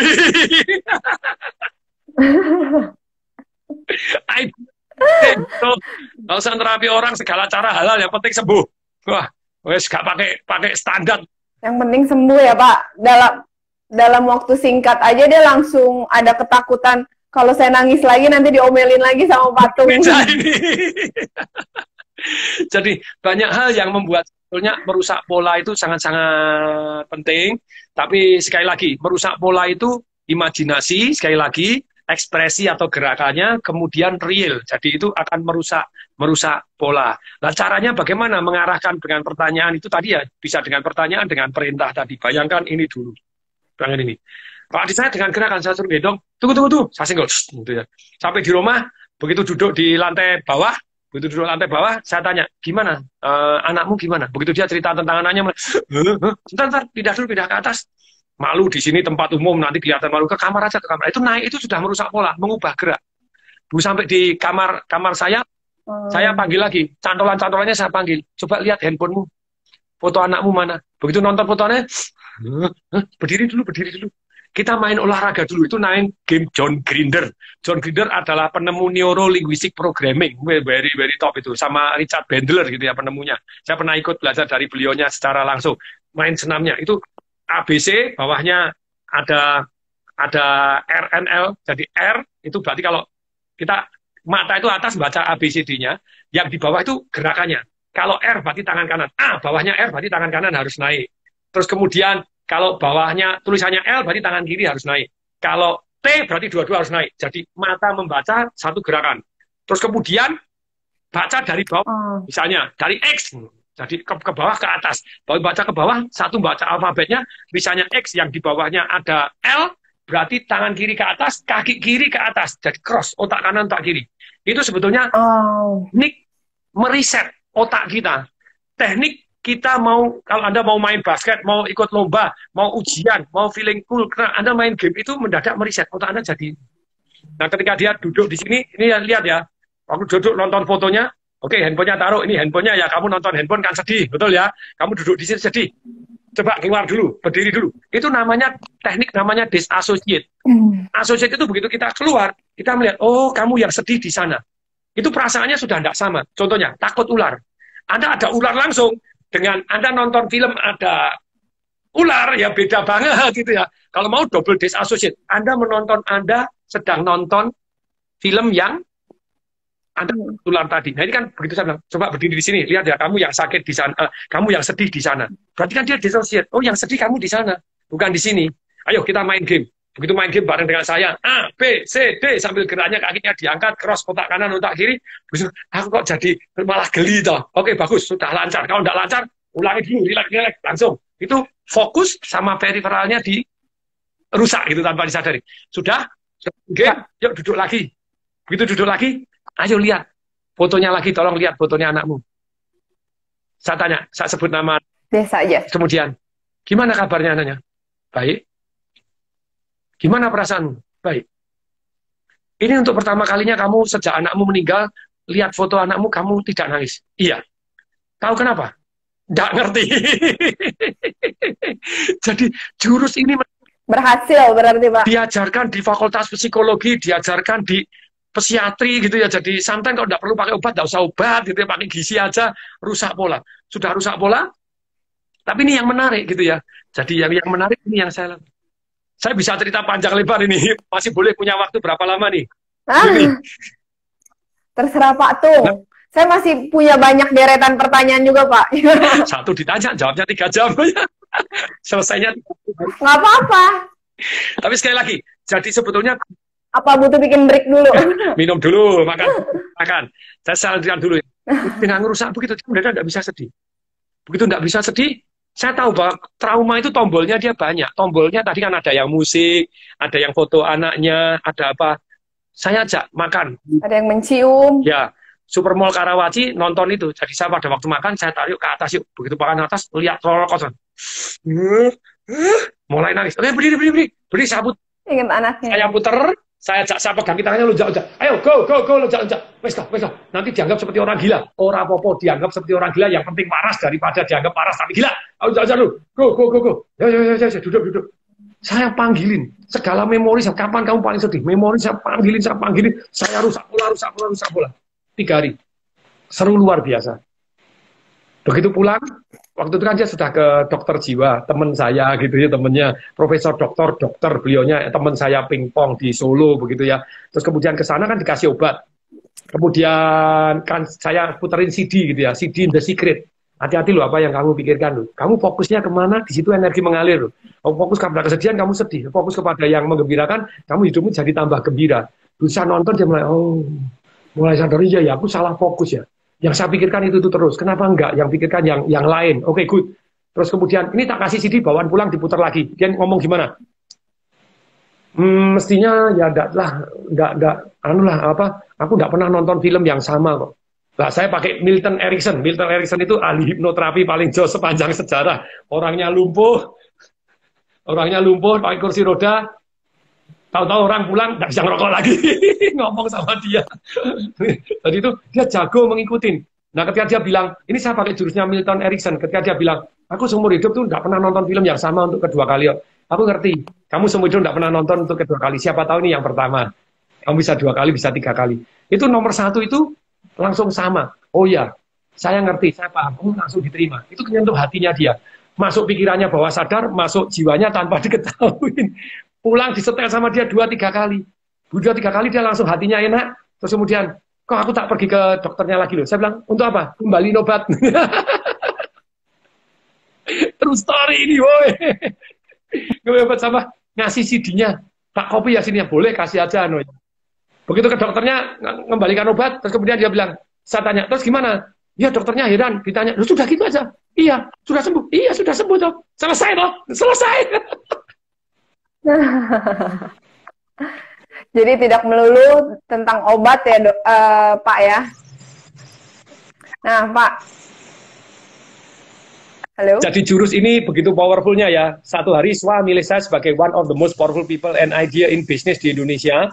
Saya waktu itu timnya datang ke rumah saya, segenap tim, segenap direksi, kemudian ngomong, Pak Tung, kami sepakat memilih Pak Tung ini, waduh, namanya berada di mana-mana, dan ternyata tapi testimoninya banyak Pak Tung.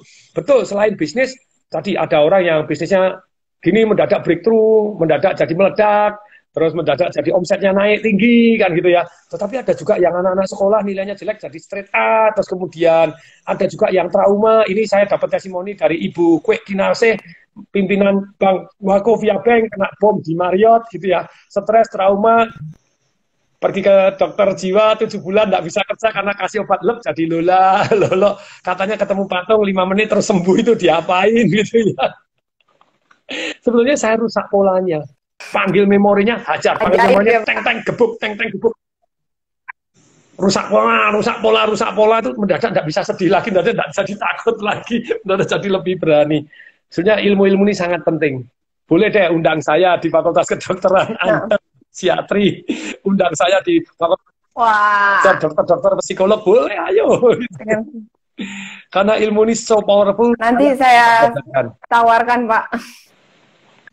Nah, Pak, tadi kan tips-tips Bapak supaya kalau pas orang merasa gagal tuh seperti apa. Nah, kalau saya lihat nih Pak, dari video-video Bapak, nggak ada satu... Tidak ada kata gagal, bukannya sukses belajar.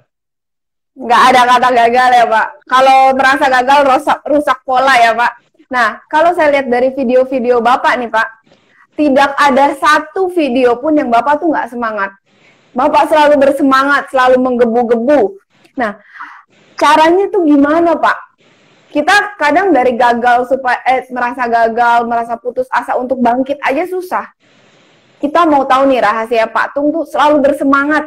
Nggak pernah saya lihat video Pak Tung tuh yang agak loyo. Kalau di video memang namanya showtime gitu ya. Kalau showtime ya harus full power. Tapi perhatikan baik-baik. Oh, showtime. Yang namanya mood. Mood itu apa? Perasaan mendadak sedih. Mendadak kok rasanya nggak nyaman. Merasa kecewa, ada tadi, itu mood, itu ketika tombolnya di trigger, Anda bisa, tombol trigger marah, Anda bisa marah, tombol trigger sedih, mendadak sedih memorinya, itu di bawah 6 detik, nggak bisa kita kontrol, tapi di atas 6 detik, itu pikiran yang berkepanjangan, bisa kita kontrol. Jadi sekali lagi, bagaimana ngontrol mood gitu ya, ngontrol mood kita, itu penting sekali. Bagaimana tetap punya semangat dan punya harapan dalam situasi sesulit apapun gitu ya. Nomor satu, gini loh ya, kita bandingkan dulu tidur. Tidur itu penting nggak? Kalau tidurnya kurang, Anda halusinasi. Anda tidur kurang, Anda bisa halusinasi, bisa begini, bisa gampang marah, bisa begini, bisa tambah gemuk karena Anda kompensasi kemakan. Tidur penting, cukup. Nah, tapi sekali lagi, orang tidak tidur, ada loh yang 12 tahun tidak tidur, insomnia, tapi dia punya teknik beristirahat. Jadi walaupun dia ngobrol, mungkin otaknya bisa masuk ke gelombang alfa sendiri, bisa rileks sendiri, bisa memperbaiki diri sendiri. Tapi secara umum, tidur itu penting. Tapi tidur dengan makan, penting mana? Kalau kita waktunya bertanya, tanpa tidur Anda bisa berapa belas tahun, asal Anda punya teknik untuk mereskan diri Anda, begitu ya. Kok tanpa makan, Pak, nggak makan Pak, tapi minum susu, minum jus buah, sehat. Jus sayur malah sehat. Enggak, maksudnya tanpa makan ini, tanpa energi sekali yang dimasukkan, itu manusia bisa bertahan berapa lama? Rekor dunianya sebenarnya 386 hari. 83 hari, 82 hari, 382, 83 hari. Itu, enggak makan, tapi beratnya sudah 150 dulu, turun 60 kilo, dia turun 70 kilo, turun kilo. Hanya minum, tetap dia vitamin, multimineral, dia tetap minum gitu ya, hanya air putih doang. Tadi tanpa makan. Nah sekarang, kalau tanpa minum, bisa tahan berapa lama? 4 hari. Hanya beberapa hari. 4 hari kalau Anda tanpa minum. Anda dehidrasi. Apapun boleh kurang 20% dalam kehidupan kita, tapi air tidak boleh kurang 20%. Oksigen boleh kurang 20%, tapi air kurang 20%, you die. Kurang 4% Anda sudah menderita, kurang 7% Anda sakit, kurang 20% Anda mati. Dehidrasi, clocking semuanya, begitu ya. Makanya penting sekali air. Berarti air lebih penting dari makan. Oke, sekarang tanpa udara, tanpa bernapas, Anda tahan berapa lama? 4 menit. Berarti bernapas hanya lebih penting dari paling penting, Pak. Ya, bernapas air. Air lebih penting dari makan. Bernapas lebih penting dari air. Tapi ada yang lebih penting daripada bernapas. Tanpa ini Anda tahan cuma 4 detik. Tanpa apa yuk? Tanpa harapan. Kalau tanpa harapan Anda Oh iya, benar juga ya, Pak. Tinggal kita itu 1, 2, 3, 4 selesai. Jadi bagaimana teman-teman ingin tetap semangat, tetap positif? Karena satu, punya tahu teknik bagaimana mengatur di dalam hati kita ini, dalam mengatur semangat dan keyakinan serta harapan ini. Makanya tadi, tidak ada kata gagal, yang ada hanya sukses dan belajar. Sampai kemarin pada waktu saya talk show dengan murid saya, Yosa Setiadi, begitu ya, tentang ilmu Jack Canfield, pada waktu itu bukunya kita bedah buku gitu ya. Dia bilang, Pak Tung ini pembicara yang paling jujur. Jadi jarang sekali pembicara yang ngakui kegagalannya dia. Pak Tung ditulis, punya 19 perusahaan yang pernah ditutup. Pada waktu COVID ini, ada dalam 2 bulan ini, perusahaan salah satu dari 35 perusahaan saya, rugi 700 juta, saya juga cerita dengan damai dan tetap ceria. Karena totalnya masih plus gitu ya, total. Itu positif ya? Ya, Pos itu berani menatap kenyataan yang paling buruk tanpa menyembunyikan gitu ya. Tapi tetap positif, tetap tanpa kehilangan harapan untuk maju. Jadi kalau Anda pengen semangat, pengen ceria, ya ini kalimat program di kepalanya tetap. Kayak waktu saya kena COVID, saya punya keyakinan gimana? Oh Tuhan ngasih duluan, mesti disembuhkan duluan nih supaya bisa nyemangatin orang lain. Ngepal Tuhan. Tuhan terima kasih sudah dikasih duluan. Semoga terima kasih pasti disembuhkan dulu. Terima kasih Tuhan sudah disembuhkan padahal belum sembuh. Sudah ngepal terima kasih sudah disembuhin. Gitu. tapi beriman ya Pak, beriman. Ya jadi supaya kita tetap semangat itu perhatikan 5 ini. Anda harus selalu punya harapan, punya keyakinan. Sekali lagi keyakinan apa? Tidak ada kata gagal yang artinya sukses dan belajar. Dan kita terus bersyukur tapi terus progres dan mau maju. Keyakinan ini kita susun supaya kita happy. Kalau tidak bisa happy, bandingkan dengan yang lebih buruk tadi, dihukum Tuhan, selesai gitu ya. Kemudian yang kedua, bernapas. Bernapas itu penting, banyak orang lupa bernapas. Oke, pada waktu, sekarang pegang perut ya, semua pegang perut. Saya akan tanya, tarik nafas aja. Kemudian, saya panjang-panjang. Ya, pada waktu Anda sedot, perutnya membesar atau perutnya mengecil. Nafas panjang lagi. Pada waktu Anda sedot, perutnya membesar atau mengecil.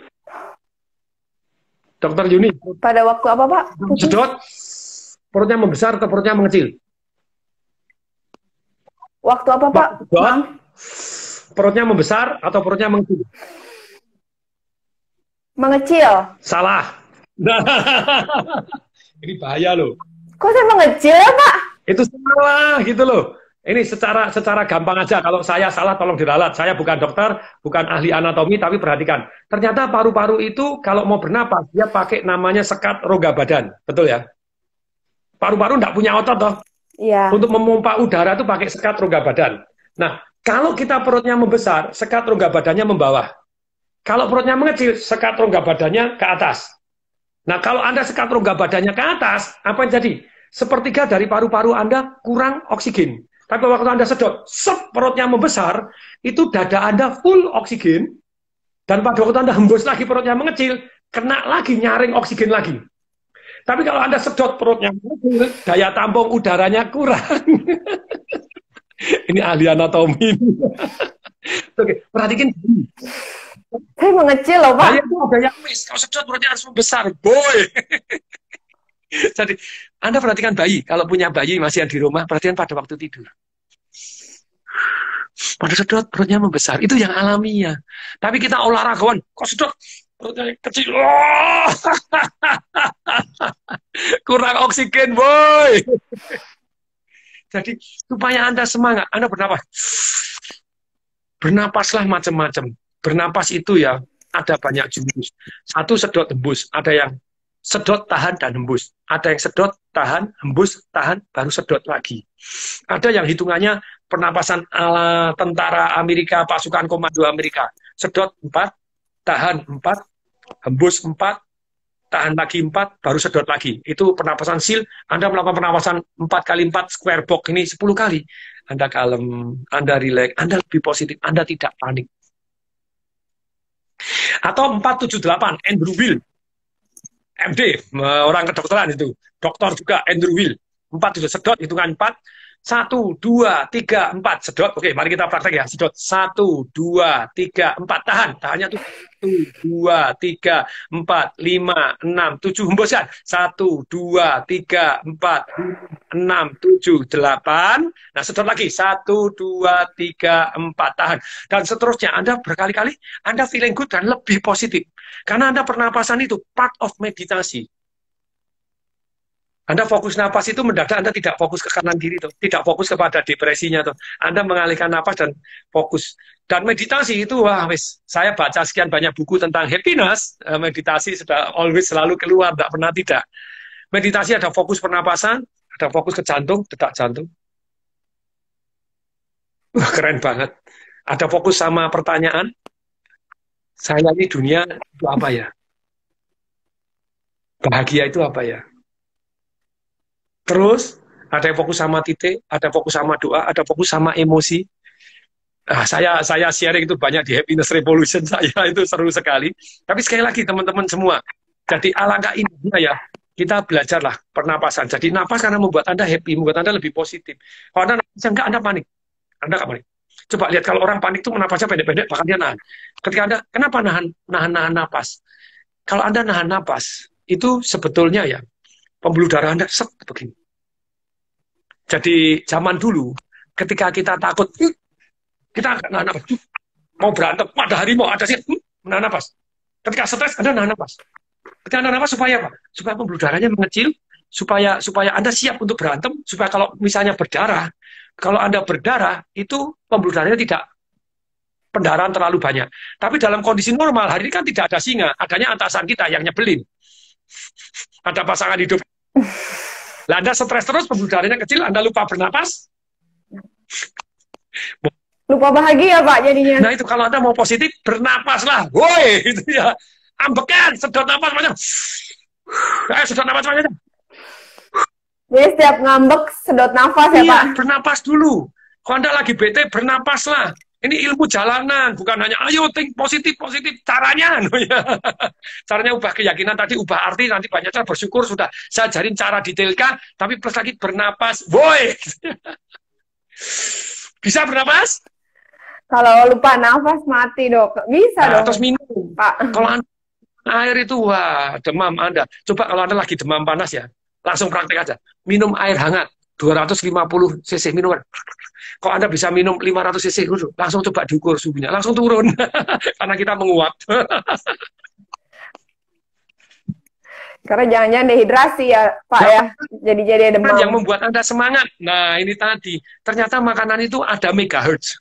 Jadi kalau kita makan sesuatu hal yang megahertznya ataupun gelombangnya lebih rendah dari tubuh kita, sebelum diubah jadi energi, dia nyedot energi kita. Saya ulangi ya, semua makanan itu ada megahertznya. Kalau Anda makanan sesuatu hal yang megahertznya lebih rendah dari tubuh kita, nah ini jantung itu 90 MHz, otak kita terus 20 MHz. Nah, kalau kita makan misalnya McDonald 5 MHz, Anda kan habis makan kok ngantuk. Tapi kalau Anda makan sayur segar, apalagi makan bunga, bunga segar gitu ya. Wuhui, lebih seger. Tapi sekali lagi itu penting sekali. Lebih bahagia ya Pak? Ya, jadi perhatiin. Kalimat di otak Anda diatur supaya Anda tetap semangat. Yang kedua, bernapas membuat Anda semangat. Yang ketiga, minum itu membuat Anda semangat. Air putih, jadi bukan teh, bukan susu, bukan ini. Air putih itu very, very important, begitu ya. 30 cc per kilogram. Terus makan makanan yang segar, makanan yang fresh, Anda akan jauh lebih segar dan lebih fresh. Tidur yang cukup. Nah, itu 5 itu sudah membuat Anda dahsyat luar biasa. Hal simpel yang bisa bikin kita bahagia ya Pak. Ya. Nah, saya punya pertanyaan lagi nih Pak. Yes. Pak, setiap kejadian itu kan memiliki arti ya kata orang dalam kehidupan kita. Kalau boleh tahu nih Pak, apa sih arti kejadian waktu Pak Tung akhirnya dijadiin pasien COVID-19? Ya, artinya adalah memberi arti apa nih dalam hidup? Ya, pada waktu itu terjadi satu pencerahan yang luar biasa pada waktu saya di rumah sakit. Lalu pencerahan ini sebetulnya sudah saya dapat berkali-kali, tapi sekarang seolah diingatkan dalam kondisi yang lebih parah lagi. Saya pernah hampir kena tsunami, tapi beda sekali kan hampir nggak ngerasain. Saya pernah keracunan merkuri, dosis tinggi, waduh harus selation, tapi saya tidak lakukan. Katanya 3 tahun harus di selation, diinfus setiap 3 jam sekali. Wah, kapan kerjanya, kapan begini. Saya bongkar gigi saya yang tambalan merkuri, hahaha, yang hitam itu berarti ada merkurinya. Amalgam itu 50% merkuri. Woi, dokter-dokter insaf, woi, jangan nambal pakai amalgam.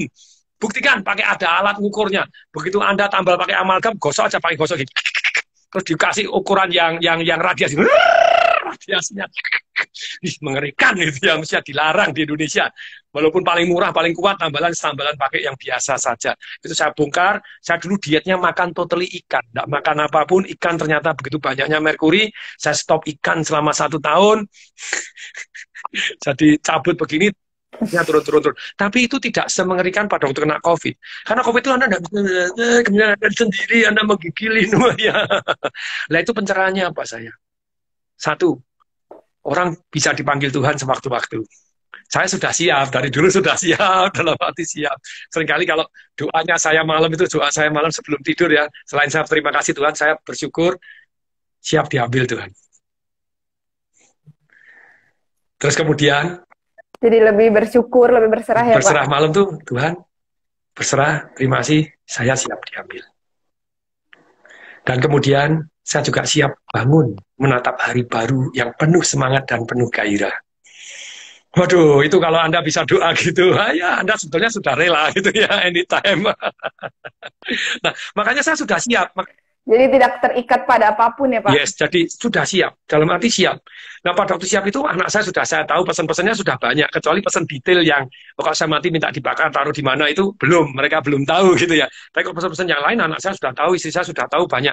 Karena saya selalu nanya di buku saya Life Revolution ya, di bab 12 tentang keluarga, tadi keluarga harmonis. Kalau Anda cuma punya waktu 5 menit, kira-kira pesan apa sama anak-anak Anda? Dokter Yuni, kira-kira Anda pesan apa sama anak-anak Anda? Kau tinggal 5 menit. Hiduplah dengan bahagia. Oke, silakan direnungkan. Karena pertanyaan yang kedua yang lebih tidak enak. Apa ya Anda punya 5 menit?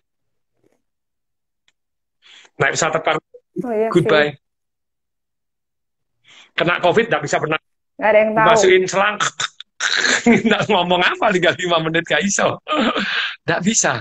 Jadi kenapa enggak pesennya dipesenkan mulai anak-anak kecil. Anak-anak saya tahu pesen saya apa saja tahu gitu. Mau tidur saya pesenin ya, papa bilang kalau mau meninggal ya itu pesannya papa ya itu aja, damai aja, sejahtera gitu ya. Nah, tapi jadi orang bisa meninggal sewaktu-waktu, itu pelajaran pertama. Kemudian yang kedua, ternyata dalam hidup ini kita banyak hal-hal yang tidak penting dalam kehidupan. Apa hal-hal yang tidak penting dalam kehidupan? Di mana Anda fokus, di sana energi mengalir. Di mana energi mengalir, di sana tumbuh. Kalau Anda fokus kepada hal-hal yang tidak penting, Anda tidak penting. Karena hal-hal tidak penting tumbuh. Pak, main game. Lu main game silakan. Sekali waktu boleh dalam kehidupan Anda atau ini. Tapi kalau Anda terus main game, lu Pak, main game tuh bisa kalau juara dunia duitnya banyak loh. Yang juara dunia cuma 1. Yang duitnya banyak cuma segelintir. Nggak sampai 10.000 orang yang duitnya banyak main game. Tapi kalau Anda fokus kepada bisnis, nah bisnis membuat banyak orang kaya. Banyak orang yang bisnis lebih kaya gitu ya. Tapi sekali lagi, kalau Anda fokus kepada satu hal yang penting saja, itu pencerahannya. Maka satu hal tadi yang tumbuh. Banyak hal yang penting dalam kehidupan Anda tidak tumbuh. Anda fokus bisnis, tidak fokus kesehatan. Anda fokus bisnis, tidak fokus keluarga. Nah, tadi pencerahannya saya ada 6. Ini pencerahan saya gitu ya. Jadi dalam hidup ini, alangkah baiknya saya harus meluangkan waktu untuk bijaksana. Saya tidak bisa membayar orang, kamu belajar dan saya yang bijaksana, tidak bisa. Baca buku, baca kitab suci, apapun agama Anda. Bahkan kalau di agama Islam, saya baca di terjemahannya di Al-Quran, nomor 1-nya Iqra, bacalah. Pertanyaan saya, ada yang sudah baca sampai selesai? Ada. Apakah Anda sudah baca? Belum. Lah ya baca tuh ya. Kalau Anda agamanya Islam, kenapa Anda baca? Anda Kristen Katolik, ya Anda baca kitab suci Anda. Banyak yang nurut omongan orang lain, padahal di kitab sucinya tidak ada. Menurut ayat ini ternyata ada, bunyinya beda gitu ya. Ternyata konteksnya lain dan tidak pernah mempelajari dengan sungguh-sungguh. Untuk bijaksana, sebetulnya ya untuk bijaksana, itu baca kitab suci Anda sendiri, baca buku-buku, dan baca kitab sucinya orang lain. Oh, itu membuat Anda wisdomnya timbul, toleransinya luar biasa, jadi lebih damai hidup Anda. Dan sekali lagi kalau mau pelajari kitab suci orang lain, cari yang positif. Matanya adalah mata lebah gitu ya. Kalau matanya mata lalat, waduh nemunya tai semua gitu ya, sedih kan gitu kita. Pun juga nemunya orang gitu ya. Jadi bijaksana. Untuk supaya bijaksana apa yang Anda lakukan? Baca kitab suci, baca ini, belajar, apapun silakan. Yang kedua, setelah bijaksana, sehat panjang umur. Apa yang Anda lakukan? Cukup tidur, cukup berpikiran positif, bergaul dengan orang yang semangat, olahraga juga. Anda tidak bisa push up, bayar orang, ya sudah, kamu push up, saya yang kuat, saya yang sehat, gak bisa gitu ya. Anda yang minum, saya yang sehat, gak bisa. Tidak ada yang gak bisa diwakilkan gitu ya. Kemudian yang ketiga, jadi bagaimana keluarga harmonis? Kalau saya, bijaksana, sehat panjang umur, yang ketiga keluarganya harmonis dan anak-anak sukses berbakti. Nah saya harus meluangkan waktu, keluarga harmonis meluangkan waktu.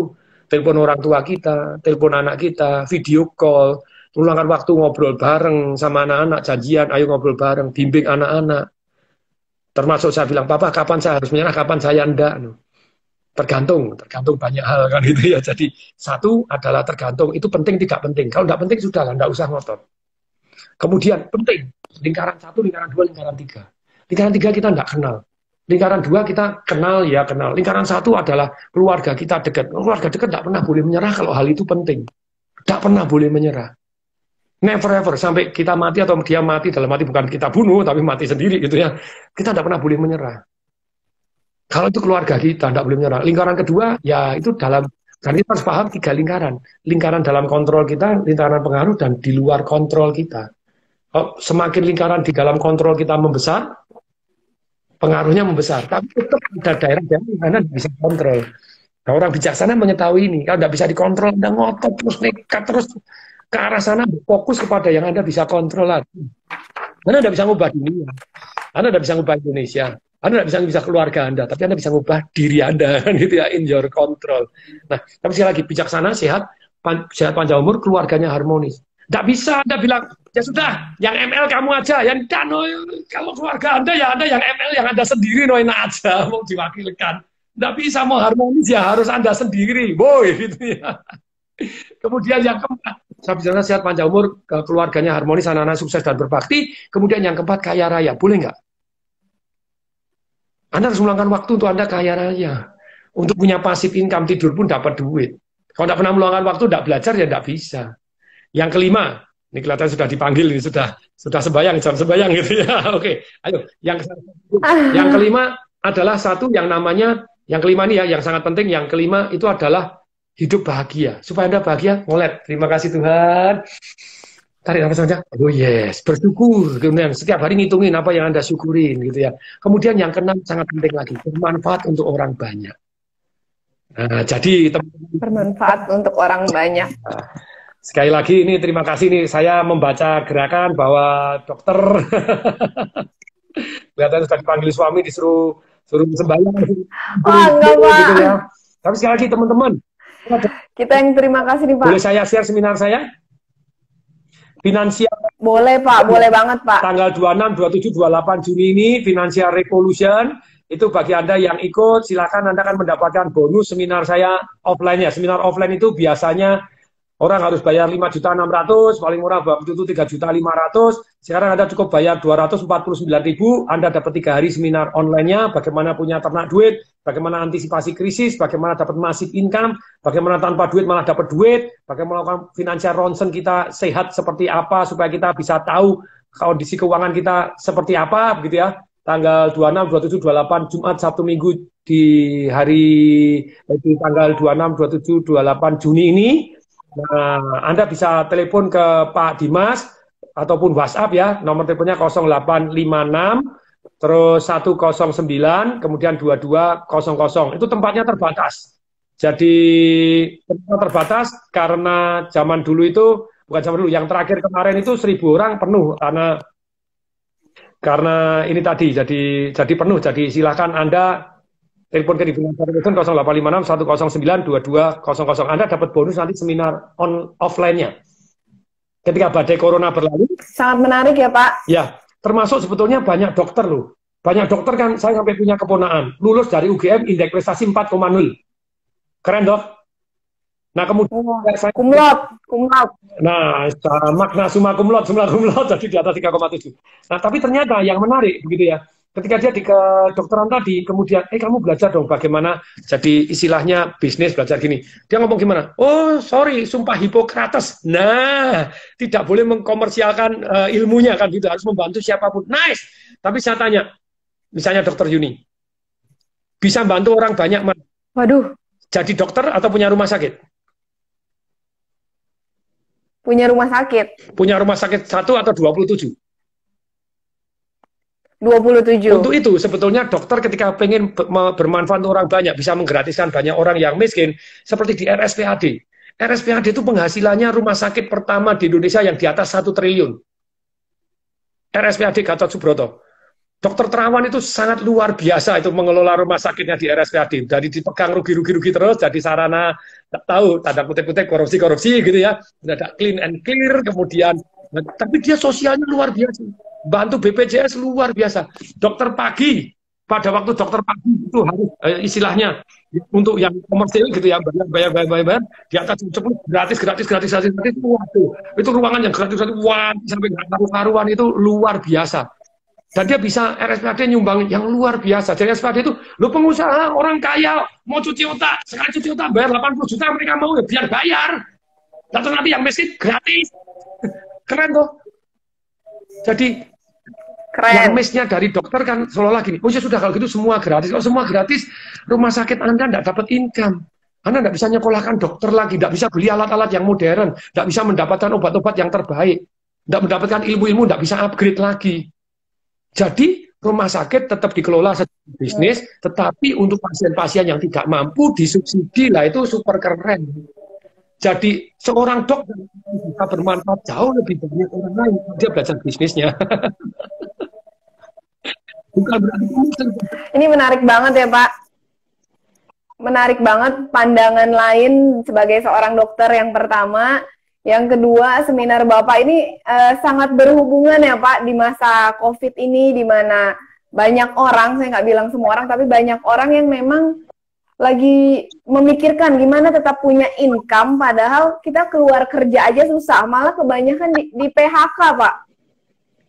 Ya, jadi Pak, di PHK beri arti tadi toh, hore, kesempatan usaha sendiri, yeay. Oh, kita rusak polanya ya Pak. Jadi bukan waktu untuk bersedih, tapi ini waktu untuk bangkit ya Pak. Kemarin, nah kemudian Pak. Kemarin IG story saya yang sama Bang Sandi, Aga Uno, wah itu luar biasa, dia di PHK. Terus ya pada waktu 3 bulan setelah di PHK itu susah setengah mati.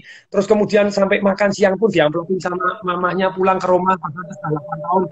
Tidak tinggal sama orang tua, sekarang tinggal orang tua, masih punya baru istrinya melahirkan bayinya dia. Waduh, itu harga dirinya remuk total. Kemudian dikasih amplop, kasih 50.000 untuk makan siang, setiap hari dikasih 50.000. Kalau dia tidak di PHK hari ini ya tidak jadi Sandiaga Uno hari ini. Gitu. Nggak jadi seorang Sandiaga Uno yang hari ini ya Pak? Ya, tapi kemarin ada orang bilang, nah Pak, daripada Anda gini loh, tentu saja saya pun ada yang negatif gitu ya, tidak sempurna. Bang Sandi juga tidak sempurna. Tapi kita pelajarin ilmu-ilmunya dia yang positif, yang membuat dia jadi sukses seperti apa, pelajarin itunya.